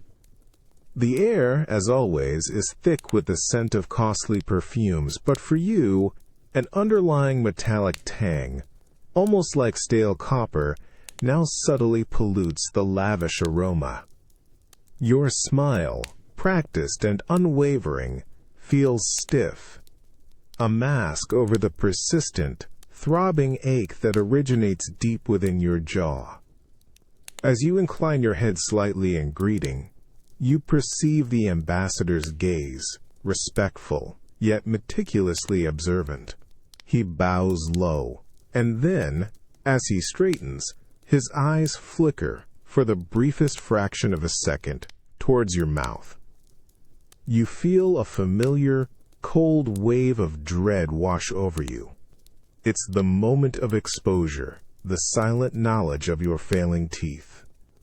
You are acutely aware of the dark, hollowed spaces within your mouth, the stark, visible decay that no amount of crimson lip paint can truly conceal. You feel the dry, almost papery texture of your lips, stretched tight over the uneven landscape of your gums. The persistent pain, sometimes a dull throb, sometimes a sharp, biting sting, makes every slight movement of your mouth a conscious effort. You perceive the constant, faint, bad taste in your own mouth, a bitter residue of decay that sweet wine and even rosewater cannot truly wash away. It's an internal embarrassment, a personal humiliation that contrasts savagely with the outward image of pristine majesty. Your hand, adorned with glittering rings, rises to lightly touch the stiff ruff around your neck, a gesture of thoughtful consideration. But in truth, it's an attempt to subtly distract from the lower half of your face. You feel the heavy weight of your robes, the tight lacing of your bodice, physical constraints that mirror the internal agony of maintaining an impossible perfection. The room, filled with the murmurs of the court, the rustle of silks, feels like a grand stage where you must always perform, always conceal. The ambassador, having completed his formal address, steps back, a faint, polite smile on his lips. You offer a regal nod in return, your mouth held carefully, strategically, to minimize any glimpse of the decay. You feel the eyes of your ladies-in-waiting, loyal and discreet, yet you know they too are aware of the daily struggle, the increasing difficulty with eating, with speaking, with simply existing with this constant hidden torment. This is the sweet decay of majesty, the very symbols of luxury, the abundant sugar, the rich wines, have contributed to a private agony, a physical manifestation of the slow, relentless erosion of your own formidable power, a bitter secret held within the very heart of the Virgin Queen. The year is 1599. You stand in your private dressing chamber at Richmond Palace, the air thick and warm, heavy with the scent of hot irons and expensive starch. Two of your ladies-in-waiting, Mistress Shelton and Bess Throckmorton, labor intently around you, their faces flushed with effort. They are tightening your bodice, lacing it with a brutal efficiency that makes your stomach clench in anticipation. You feel the thick, stiff canvas of the corset, already abrasive against your bare skin. Then, the first, sharp pull of the laces. It's not just tightness. It's a sudden, encompassing compression that instantly makes your breath catch. You feel your ribs press inwards, your diaphragm restricted, a slow, agonizing squeezing that pushes the air from your lungs. The room, already warm, suddenly feels suffocating. Your mind screams for release, but your body remains rigid, a pillar of royal endurance. You grasp the edge of your dressing table, your knuckles turning white as you brace yourself against the increasing pressure. You feel the sharp, insistent dig of the whalebone stays against your sides, relentless points of discomfort that threaten to bruise. The fabric of the bodice itself, heavy brocade and silk, now feels like a prison, a gilded cage designed to sculpt you into an impossible, fashionable ideal. You perceive the careful, almost fearful glances of your ladies, their brows furrowed, their movements precise, knowing the discomfort they inflict. They tug again, and you feel a faint, dizzying rush, a momentary blackness at the edge of your vision, as if the very blood is being squeezed from your head. The air in your lungs feels thin, inadequate. You try to take a deep, satisfying breath, but it's impossible. Each inhalation a shallow, painful gasp against the crushing constriction. You hear the faint, rhythmic creak of the lacing, a chilling sound that signals another agonizing increment of tightness. Your face, carefully painted with ceruse, feels hot, flushed beneath its mask. You catch your reflection in the mirror, a perfect, imposing silhouette, an image of regal strength, but one achieved through a profound physical torment. Finally, the lacing ceases. You stand, a masterpiece of artifice, sculpted into the fashionable, angular shape of the age. But the suffocating press remains, a constant, dull ache that settles deep in your chest, a relentless pressure on your internal organs. You realize that this display of wealth and power, this image of untouchable majesty, comes at a literal, crushing cost to your own body, a daily battle against the very garments that proclaim your royal status. This is the fashion, yes, but it is also a slow, agonizing form of self-imprisonment. Still 1599. You stand in the long gallery at Richmond Palace, the air alive with the faint sweet scent of newly polished floors and 1,000 murmured conversations. The tight lacing of your bodice, still a crushing presence, feels like a second skin, stiff and unyielding. Each shallow breath is a conscious effort, a subtle battle against the relentless pressure that constricts your lungs. You feel the unyielding whalebone digging into your ribs, a constant, dull ache that has become a permanent feature of your day. You sweep your gaze across the assembled courtiers, their eyes, 100 pairs, fixed upon you. They see the queen, the virgin queen, a figure of unwavering strength and timeless grace. They see the magnificent gown, the stiff ruff, the jewels shimmering in the afternoon light. They do not see the constrained diaphragm, the subtle tremor in your hands, the constant discomfort. You perceive their adoration, their fear, their ambition, all projected onto this magnificent, tightly bound image. This corset isn't just fabric and whalebone, it's the physical embodiment of their expectations, a constant reminder that you must always be flawless, always in control. You take a slow, deliberate step forward, the heavy silk of your gown rustling with a majestic sound that belies the internal struggle. You feel the drag of the enormous farthingale beneath, its wide hoops making every movement a precise, calculated effort. It's a grand cage, perfectly formed, ensuring you glide, not walk, through your own court. You catch the admiring glance of a young nobleman, his eyes reflecting the ideal of you that has been cultivated for decades. You offer a small, regal smile, a gesture that feels both utterly automatic and profoundly exhausting. The faint, metallic tang of the lead-based makeup still clings to your skin, mixing with the scent of your own perfume, a blend of artifice and royalty. You feel the crown, not just upon your head, but upon your very soul, weighing you down with the responsibility of an entire nation. The corset is a daily sacrifice, a physical manifestation of the mental discipline required to be Elizabeth. It sculpts your body, yes, but more powerfully it sculpts the public perception, turning you into a living icon, a canvas onto which England projects its hopes and fears. You realize that this corset is not merely a garment. It is a cage of expectations, a relentless physical burden that dictates not just how you breathe, but how you must be, every waking moment, for the sake of your realm. The year is 1599. You sit finally in your private chamber at Nonsuch Palace. The grand, sprawling building, usually alive with 1,000 echoes of courtly life, is beginning to quiet for the night. The air, typically thick, with the press of bodies and the scent of expensive perfumes, now holds only the faintest aroma of beeswax and dying embers from the hearth.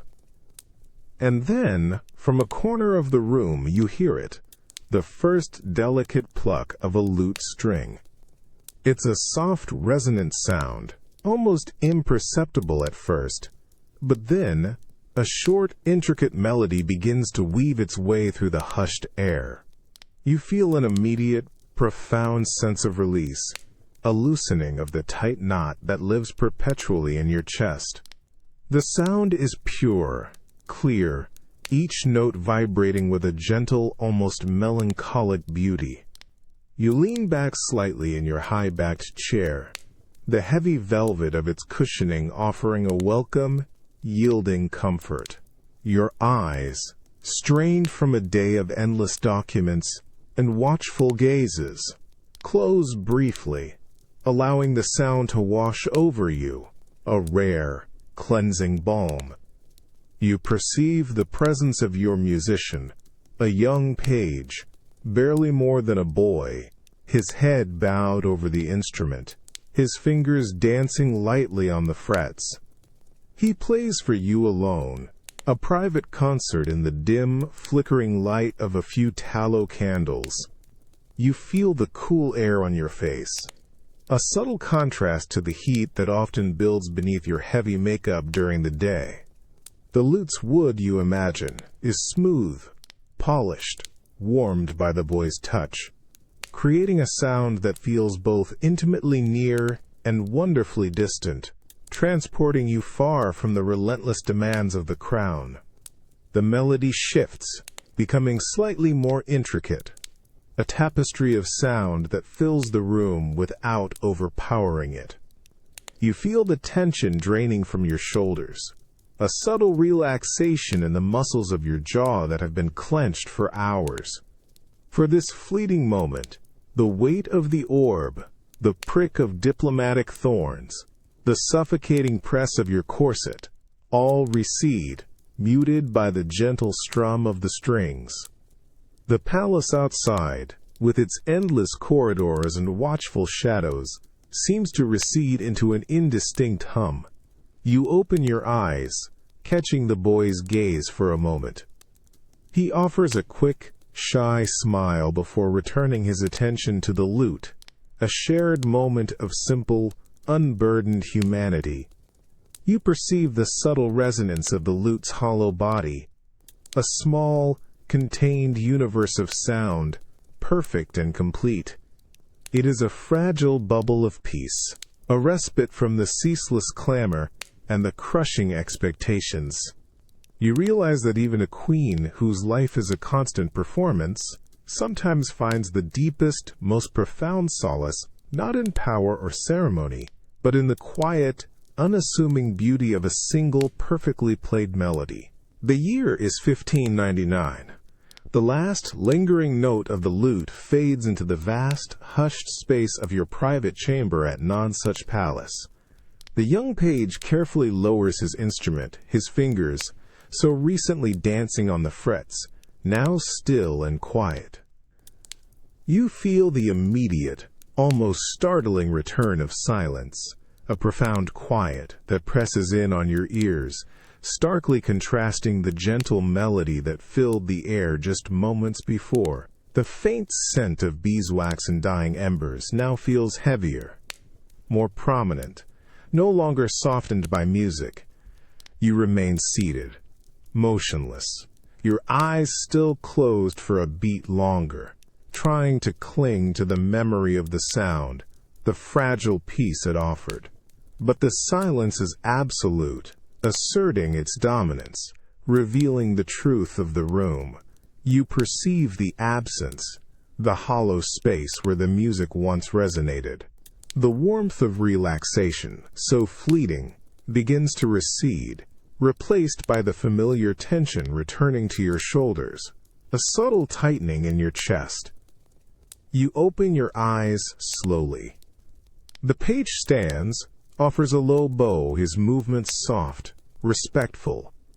He turns and quietly exits the chamber, the soft click of the door latch echoing with a chilling finality. You are truly alone now. The flickering candlelight, once seeming to dance with the music, now simply casts long, static shadows, emphasizing the emptiness. You feel the cool air on your face, no longer refreshing, but simply cold. The heavy velvet hangings of your bed, the opulent tapestries on the walls, the polished furniture, they all seem to loom larger, more imposing in the quiet. You feel the insistent ache in your back, the stiffness in your joints, sensations that the music had momentarily quelled. The world outside, with its endless demands and threats, presses in once more, its presence magnified by the profound quiet. The peace that had settled upon you, a rare and precious gift, is now gone, leaving only the stark reality of your solitude. You rise slowly, your gown rustling softly, the sound amplified in the stillness. You walk to the window, pulling back the heavy curtain to gaze out at the moonlit gardens, vast and empty. The silence of the night, beautiful and serene for others, feels like a suffocating blanket for you, a powerful reminder of the profound, unshakable loneliness that defines your life. The music offered a brief escape, a fleeting connection, but in its absence, the true weight of the crown, the immense, echoing solitude of power, settles back upon you with a chilling, undeniable certainty. The year is 1588. You stand by a tall, mullioned window in a remote hunting lodge in the English Midlands, far from the bustling court. The air is heavy, thick with the damp chill of a pervasive Scottish mist that has rolled in overnight, completely obscuring the usually vibrant autumnal landscape. It clings to your skin, a clammy, persistent touch that seeps through the heavy wool of your dressing gown, raising goosebumps along your arms. The air smells profoundly of damp earth, of wet stone, and a faint, acrid tang of distant peat fires, a smell that hints at borders and ancient conflicts. You press your palm against the cold, leaded glass of the window pane. The glass itself is beaded with condensation, blurring the world outside into a formless gray expanse. You feel utterly enclosed. The mist, a soft, suffocating blanket that swallows sounds, making the vast, unpredictable world feel claustrophobically small. The familiar distant call of a hawk, usually a sharp, clear sound, is now muted, a muffled cry lost in the pervasive fog, adding to the unsettling quiet. You perceive the way the mist seems to cling to everything, making the bare branches of the oak trees outside appear like skeletal fingers, grasping blindly into the void. It's a persistent, insidious presence, much like the shadow that has long hung over your throne, the ghost of a cousin now gone, yet her influence lingers, a cold, damp breath upon the very air of England. The chill is not just external, it seems to penetrate, reaching into your very core, a physical manifestation of a profound internal unease. You shift your weight, feeling the persistent ache in your knees, the stiffness in your back. Your breath, when you exhale, forms a visible cloud in the cold air before the window, a fleeting, tangible sign of your own fragile warmth against the relentless cold. You run a finger across the condensation, leaving a clear, temporary streak, a futile attempt to pierce the impenetrable gray. Even the warmth from the hearth, usually so comforting, feels diminished, struggling to push back against the damp, heavy air that infiltrates every corner of the ancient lodge. You perceive the subtle drip of moisture from the eaves, a soft, monotonous rhythm that emphasizes the isolation. This mist, this pervasive chill, is not just weather. It is a profound presence, a symbol of the lingering, inescapable burdens of your crown, a chill that no amount of fire or royal decree can truly banish. You realize that some anxieties, much like the weather itself, are simply inescapable, forever clinging to the edges of your world. The year is 1588. You sit by the window in that remote hunting lodge, the Scottish mist still pressing against the glass, muffling the world.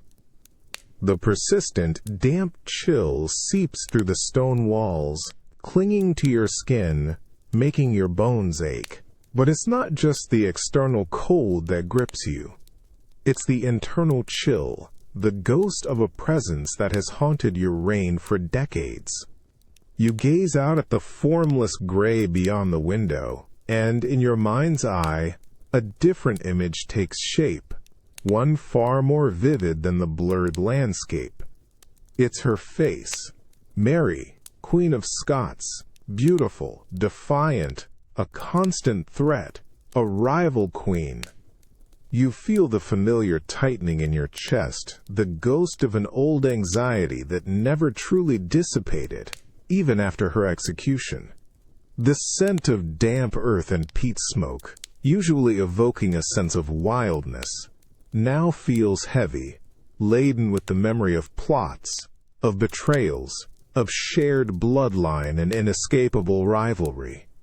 You press your hands to your temples, feeling the dull, persistent throb of a headache that has been your companion since her death. You hear, not the muffled sounds of the mist, but the phantom echoes of her elegant French phrases, her insistent claims, the whispers of those who plotted to place her on your throne. Her very existence, her vibrant life, even her ultimate fate, cast a long, cold shadow over your own reign, a constant reminder of the fragility of power. You shift in your chair, the heavy wool of your gown rustling softly, a sound that feels lonely in the vast, quiet room. You perceive the way her legend still resonates, even now, months after the axe fell. In the damp chill of the mist, you feel her spectral presence, a constant pressure on your own sovereignty, a challenge even in death. She was a mirror, reflecting a different path, a different fate, a different woman who could have worn your crown. You reach for a forgotten piece of parchment on the table, your fingers tracing the rough texture of the paper, a small, grounding reality against the overwhelming phantom presence. This mist, this isolating silence, feels like a physical manifestation of her enduring shadow, a cold truth that even the strength of your crown cannot banish. You realize that some rivalries transcend life itself, forever clinging to the edges of your mind, a chilling reminder that even after victory, the ghost of a threat can continue to torment, a silent, relentless presence in the quiet moments of an aging queen. The year is 1588. You are in the heart of the Royal Navy's command tent at Tilbury, the canvas walls flapping rhythmically in the strong sea breeze. The air is thick with the scent of tar, damp ropes, and the pervasive, almost coppery, metallic tang of iron, of cold steel, of weaponry. It's the unmistakable smell of impending battle, sharp and chilling, making your throat tighten with a mixture of dread and grim determination. You stand before a large, cluttered campaign table, its surface covered with maps, charts, and compasses. Your hand, still faintly smelling of the leather from your gloves, rests on a crudely drawn map of the English Channel, feeling the rough texture of the parchment beneath your fingertips. You perceive the urgent whispers of your admirals and generals, their faces grimly set, their voices low and intense, discussing wind direction, tides, and the terrifying proximity of the Spanish Armada. The very air around them feels charged, vibrating with unspoken fear and fierce resolve. You feel the slight tremor in the ground beneath your heavy boots, the faint rumble of distant cannon fire, a low, ominous growl that echoes the churning in your stomach. It's a sound that travels through the earth, a visceral warning. You catch the fleeting, anxious glance of Lord Howard, his eyes shadowed, his jaw tight. He knows the stakes. Everyone in this cramped, airless tent knows. The canvas walls, though offering privacy, also feel suffocating, trapping the scent of impending conflict, the nervous energy of the men. You move your finger along the lines of the coastline, tracing the paths of your ships, imagining the vast, dark hulks of the enemy fleet. You feel the cold metal of a small, decorative dagger at your belt, its weight a familiar, if unsettling, presence. The taste in your mouth is dry, metallic, mirroring the air you breathe. You listen to the crackling of the nearby fire, the only other consistent sound besides the wind and the distant cannons, its warmth, a stark contrast to the internal chill that courses through you. This is the moment, the precipice. You realize that the smell of metal is not just the smell of armaments. It is the scent of destiny, of courage, and of the profound, terrifying uncertainty that precedes a struggle for the very survival of your nation. This is the metallic taste of war, a heavy, unforgettable flavor that seeps into every fiber of your being. The year is 1588. You are on the deck of a small, fast ship near the coast, the vast expanse of the English Channel churning darkly around you. The metallic tang of war still lingers in the air, but now it's overlaid with a stronger, more dominant scent, the sharp, invigorating smell of salt and sea spray. A powerful wind, the likes of which you haven't felt in days, whips around you, tugging at your heavy cloak, tearing at the meticulously arranged coif on your head. This isn't just weather. It feels like an intervention, a divine breath. You brace yourself against the railing, feeling the rough, salt-encrusted wood against your gloved hands. The ship pitches violently beneath your feet, a exhilarating, yet terrifying dance on the waves. You gaze out at the chaotic, windswept sea, and there, scattered and broken, are the mighty galleons of the Spanish Armada, their grand sails torn, their formidable formations shattered. You perceive the frantic signals from your own ships, the shouts of your captains, but above it all, the dominant sound is the howling, triumphant roar of the wind, driving the enemy fleet relentlessly northwards, towards their ruin. You feel the cold, stinging spray of the ocean on your face, sharp and cleansing, washing away the metallic taste of fear that had clung to your tongue. Your eyes, wide with awe and profound relief, track the struggling ships, their masts splintered, their cannons silenced by the furious gale. This wind, so sudden, so fierce, feels like a physical manifestation of God's favor, a divine hand pushing back the encroaching darkness. It's a force so primal, so overwhelming, that it dwarfs the strategies of admirals and the might of kings. You lift your head, letting the wind tear at your hair, feeling its incredible power, its relentless push. It's cold, yes, but it carries with it a powerful, intoxicating sense of victory, of deliverance. You perceive the despair in the distant, struggling enemy sails, a vast, defeated shadow against the angry sky. This is not a battle won by strength of arms alone.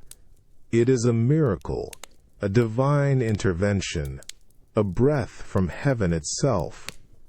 The ship rocks gently now, moving with the wind, no longer fighting it. The metallic scent of battle has given way to the clean, sharp smell of triumph, of survival. You feel the profound exhaustion, but also an overwhelming sense of gratitude, a deep, visceral connection to something far greater than yourself. You realize that sometimes, even in the darkest hours when all seems lost, a higher power can sweep in, turning the tide, and that the wind, when it serves your cause, can feel like the very breath of God. This is the enduring, humbling truth of a queen who witnessed a divine salvation. The year is 1601. You are in your private chambers at Whitehall. The air, still and heavy with the scent of aged tapestries and the faint, sweet perfume of potpourri, a cloying comfort against the unsettling tension that permeates the room. Before you stands Robert Devereux, Earl of Essex, a man you once loved, now on his knees, his face pale and drawn. He is pleading, his voice a frantic stream of words, begging for mercy, for understanding, for a reprieve from the consequences of his foolish, treasonous actions. But it's not just his words you hear. It's the unmistakable tremor in his voice, a faint, almost imperceptible quiver that betrays his inner turmoil, his desperate fear. It's a raw, visceral sound, cutting through the polished calm of the room, sending a cold shiver down your spine.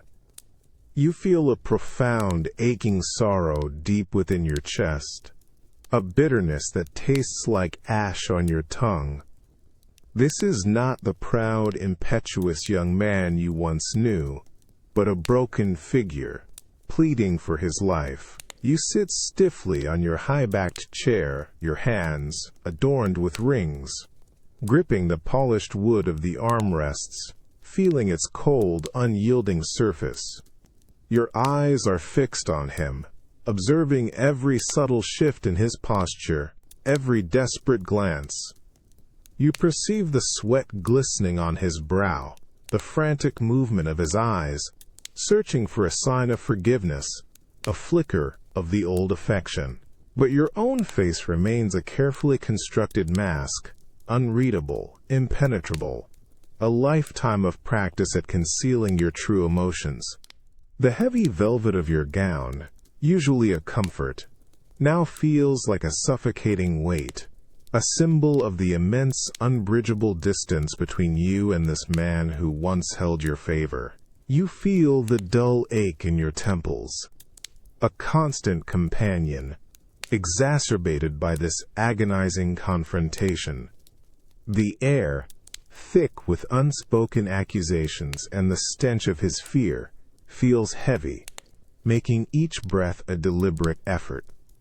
Around you, your trusted advisors stand in rigid silence, their faces grim, their gazes fixed on you, awaiting your decision, reinforcing the immense solitude of your position. You recall the countless hours spent on him, the opportunities given, the trust betrayed. The tremor in his voice, though pathetic, also holds a chilling note of past arrogance, of promises broken.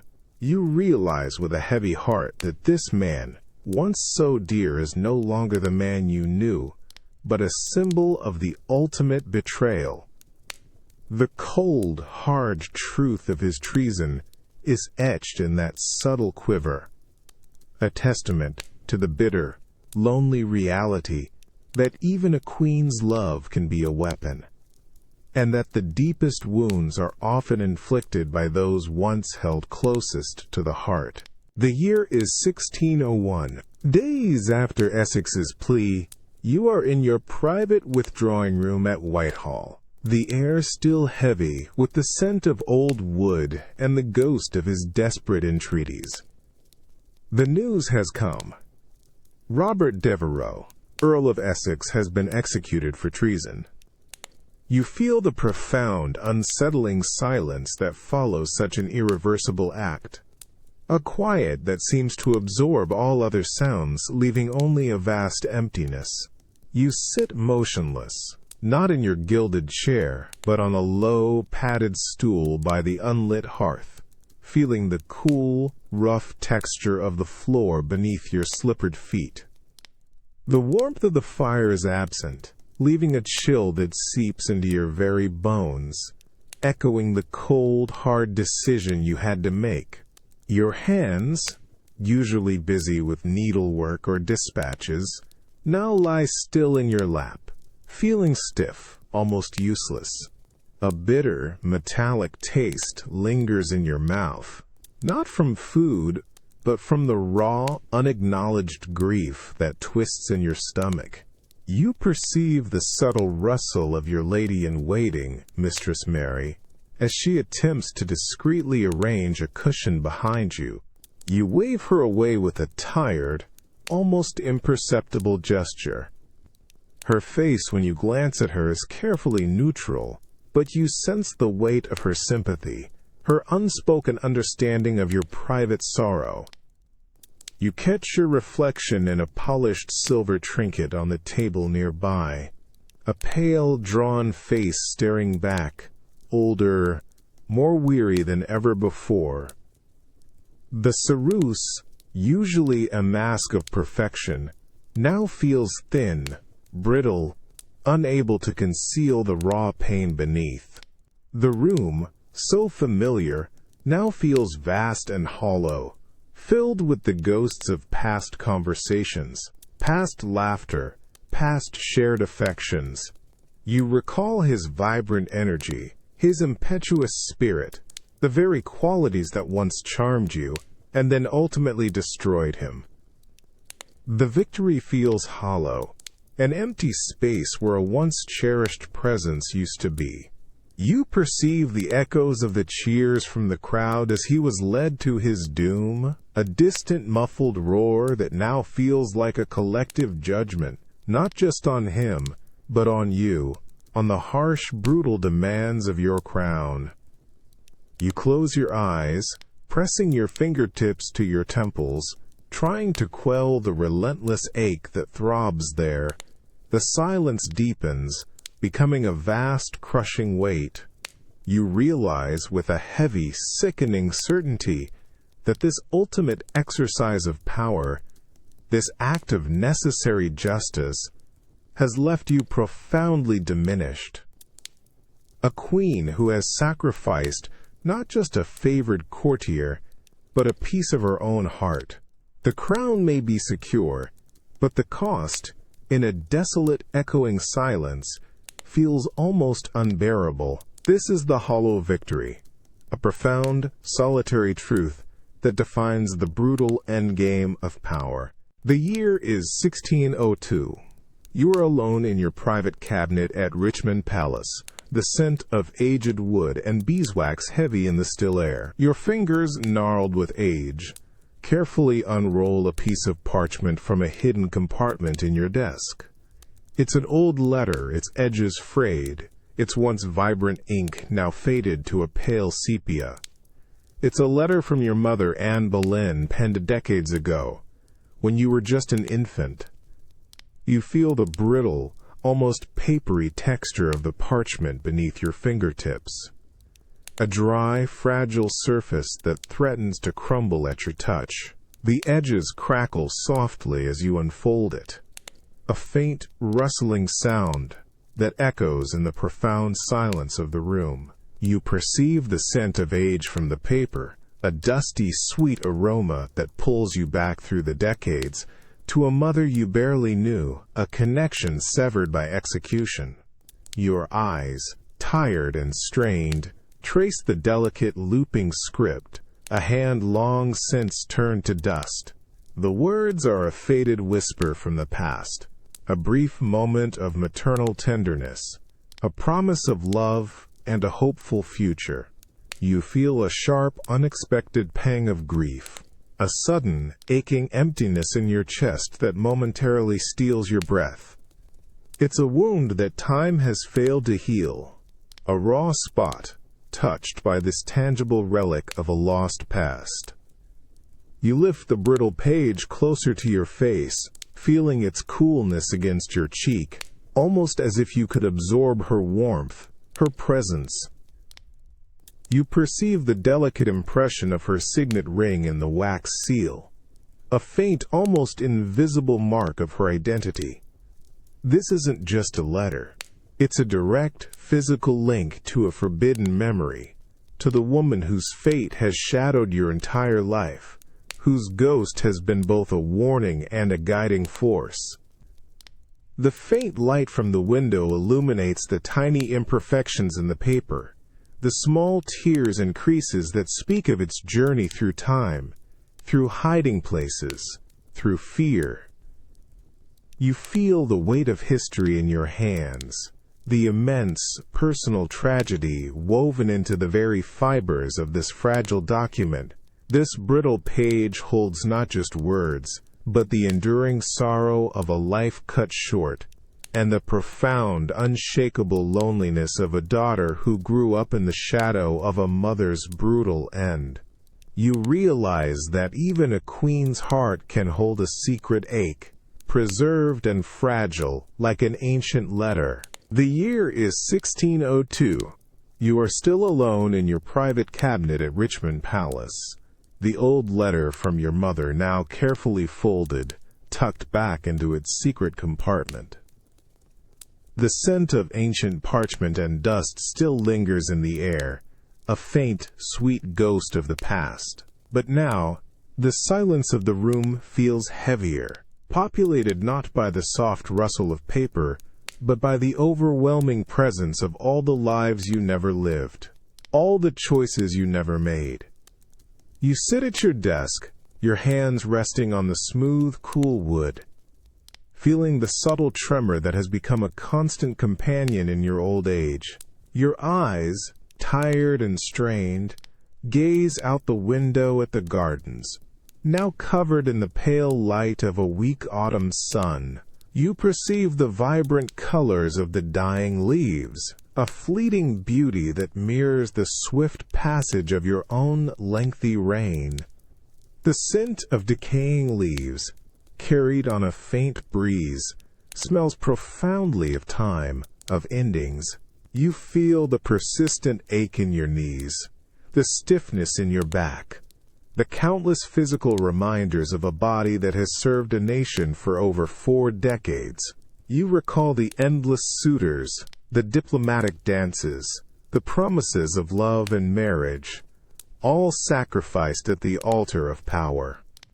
Each missed opportunity, each unchosen path, now manifests as a spectral presence in the quiet of the room. A parade of what-ifs that stretches back through time. You feel the profound weight of this unlived life, a deep, pervasive sorrow that no amount of royal glory can assuage. You close your eyes, pressing your fingertips to your temples. You hear, not the sounds of the palace, but the phantom laughter of children you never had, the comforting murmur of a husband's voice, the quiet joys of a private existence. These are the ghosts of a life unlived, the echoes of a woman you might have been, if not for the crown. The rich fabric of your gown, once a symbol of your power, now feels like a lonely costume, a magnificent shell around an increasingly empty core. You open your eyes, and the ghosts recede, but the emptiness remains. You perceive the vast, echoing space of the palace, the silent corridors, the empty bedchambers, all testaments to a solitary reign. This is the ultimate burden of the crown, not just the weight of governing, but the profound, unshakable loneliness of a life entirely devoted to duty, a life where personal happiness was sacrificed for the fate of a nation. You realize that even a queen whose name will live forever in history can, in her final solitude, mourn the quiet, ordinary joys of a life she chose, or was forced, to leave unlived. This is the true price of the Virgin Queen. The year is 1603. You are in your private bedchamber at Richmond Palace, the scent of lavender and dying embers clinging to the heavy air. The room is quiet, hushed, the world outside muted by the weight of winter and the pervasive silence of an ailing queen. Your lady-in-waiting, Mistress Carey, holds a small polished silver mirror before your face. You feel the faint, unsettling tremor in her hand as she holds it steady. You gaze into the reflection, and the first thing you perceive is not your own image, but a tiny, almost imperceptible crack asterisk in the silvered surface. It's a hairline fracture, starting near the edge and spider-webbing inwards, distorting a small section of your reflection. It catches the faint light from the window, a dull, metallic glint that feels like a cruel mockery of your own carefully constructed perfection. You feel a jolt of alarm, a sharp, cold dread that goes deeper than any physical chill. Your eyes, tired and sunken, search the flawed surface. You see your face, aged and weary, the ceruse and vermilion now thin, unable to completely mask the deep lines, the faint lingering scars from smallpox. But the crack seems to magnify every imperfection, splintering your image into fragments, each piece reflecting a harsh, undeniable truth about the passage of time. You feel the dryness of your own skin, stretched tight and brittle, echoing the fragile surface of the mirror. You lift a trembling hand, your fingers gnarled with age, reaching out as if to touch the crack, to smooth it away. You perceive the scent of old silver, faint and metallic, a smell that now seems imbued with melancholy, with decay. Mistress Carey shifts subtly, her breath held, her eyes carefully avoiding your own gaze, but you know she sees it too, this fractured reflection, this silent testament to vulnerability. The weight of your nightgown, usually light, now feels heavy, almost suffocating.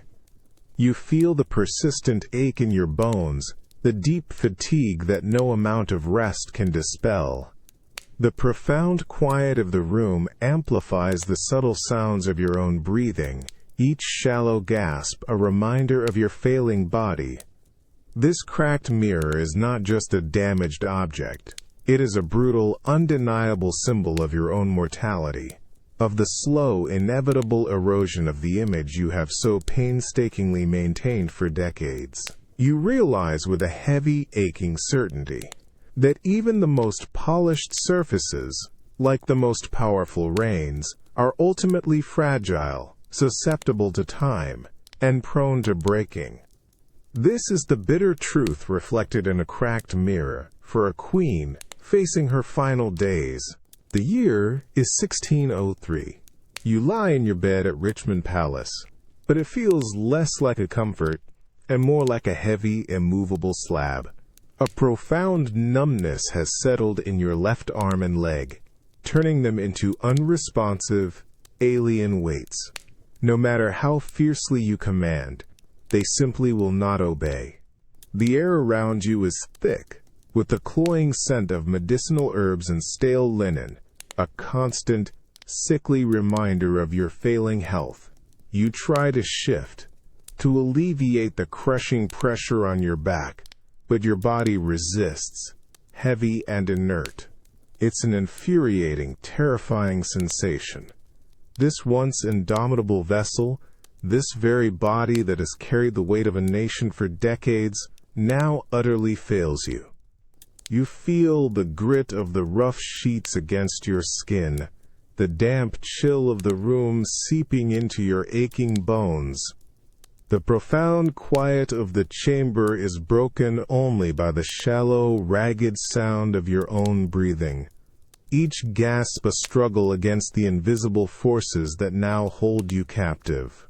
Your eyes, tired and strained, gaze at the ornate canopy above, its heavy velvet folds seeming to press down on you, suffocatingly close. You perceive the worried, hushed whispers of your ladies-in-waiting, their soft movements as they administer medicines, adjust blankets, their faces a blur of anxiety. They see the queen, yes, but they also see a woman fading, a body unraveling. You feel the gentle, tentative touch of Mistress Carey's hand on your forehead. A brief, cool comfort against the internal heat of your fever. Her touch is a stark reminder of your vulnerability, a weakness you have fought tirelessly to conceal your entire life. The world outside, the realm you have so fiercely governed, feels distant, slipping away like sand through your paralyzed fingers. This physical unbecoming, this slow, inevitable failure of your own flesh, feels like a betrayal, not just of yourself, but of the very body politic of England. You recall the powerful image you projected for decades, the Virgin Queen, strong, eternal, the embodiment of the nation. Now that image shatters with every unresponsive limb, every labored breath. The scent of those potent herbs, meant to heal, smells, instead of resignation, of an end. You try to swallow, but your throat is dry, constricted. You feel the immense, crushing weight of all the unresolved questions, the succession, the future of England, all pressing down on you, unanswered, as your own body refuses to cooperate. The profound silence of the room, once a sanctuary, now feels like a vast echoing chamber, amplifying the despair. You realize with a heavy, aching certainty that this is the final, agonizing truth of a monarch. When the body politic begins to fail, the entire kingdom trembles, and the hardest battle is ultimately against the relentless, unforgiving march of time itself, which spares no one, not even a queen.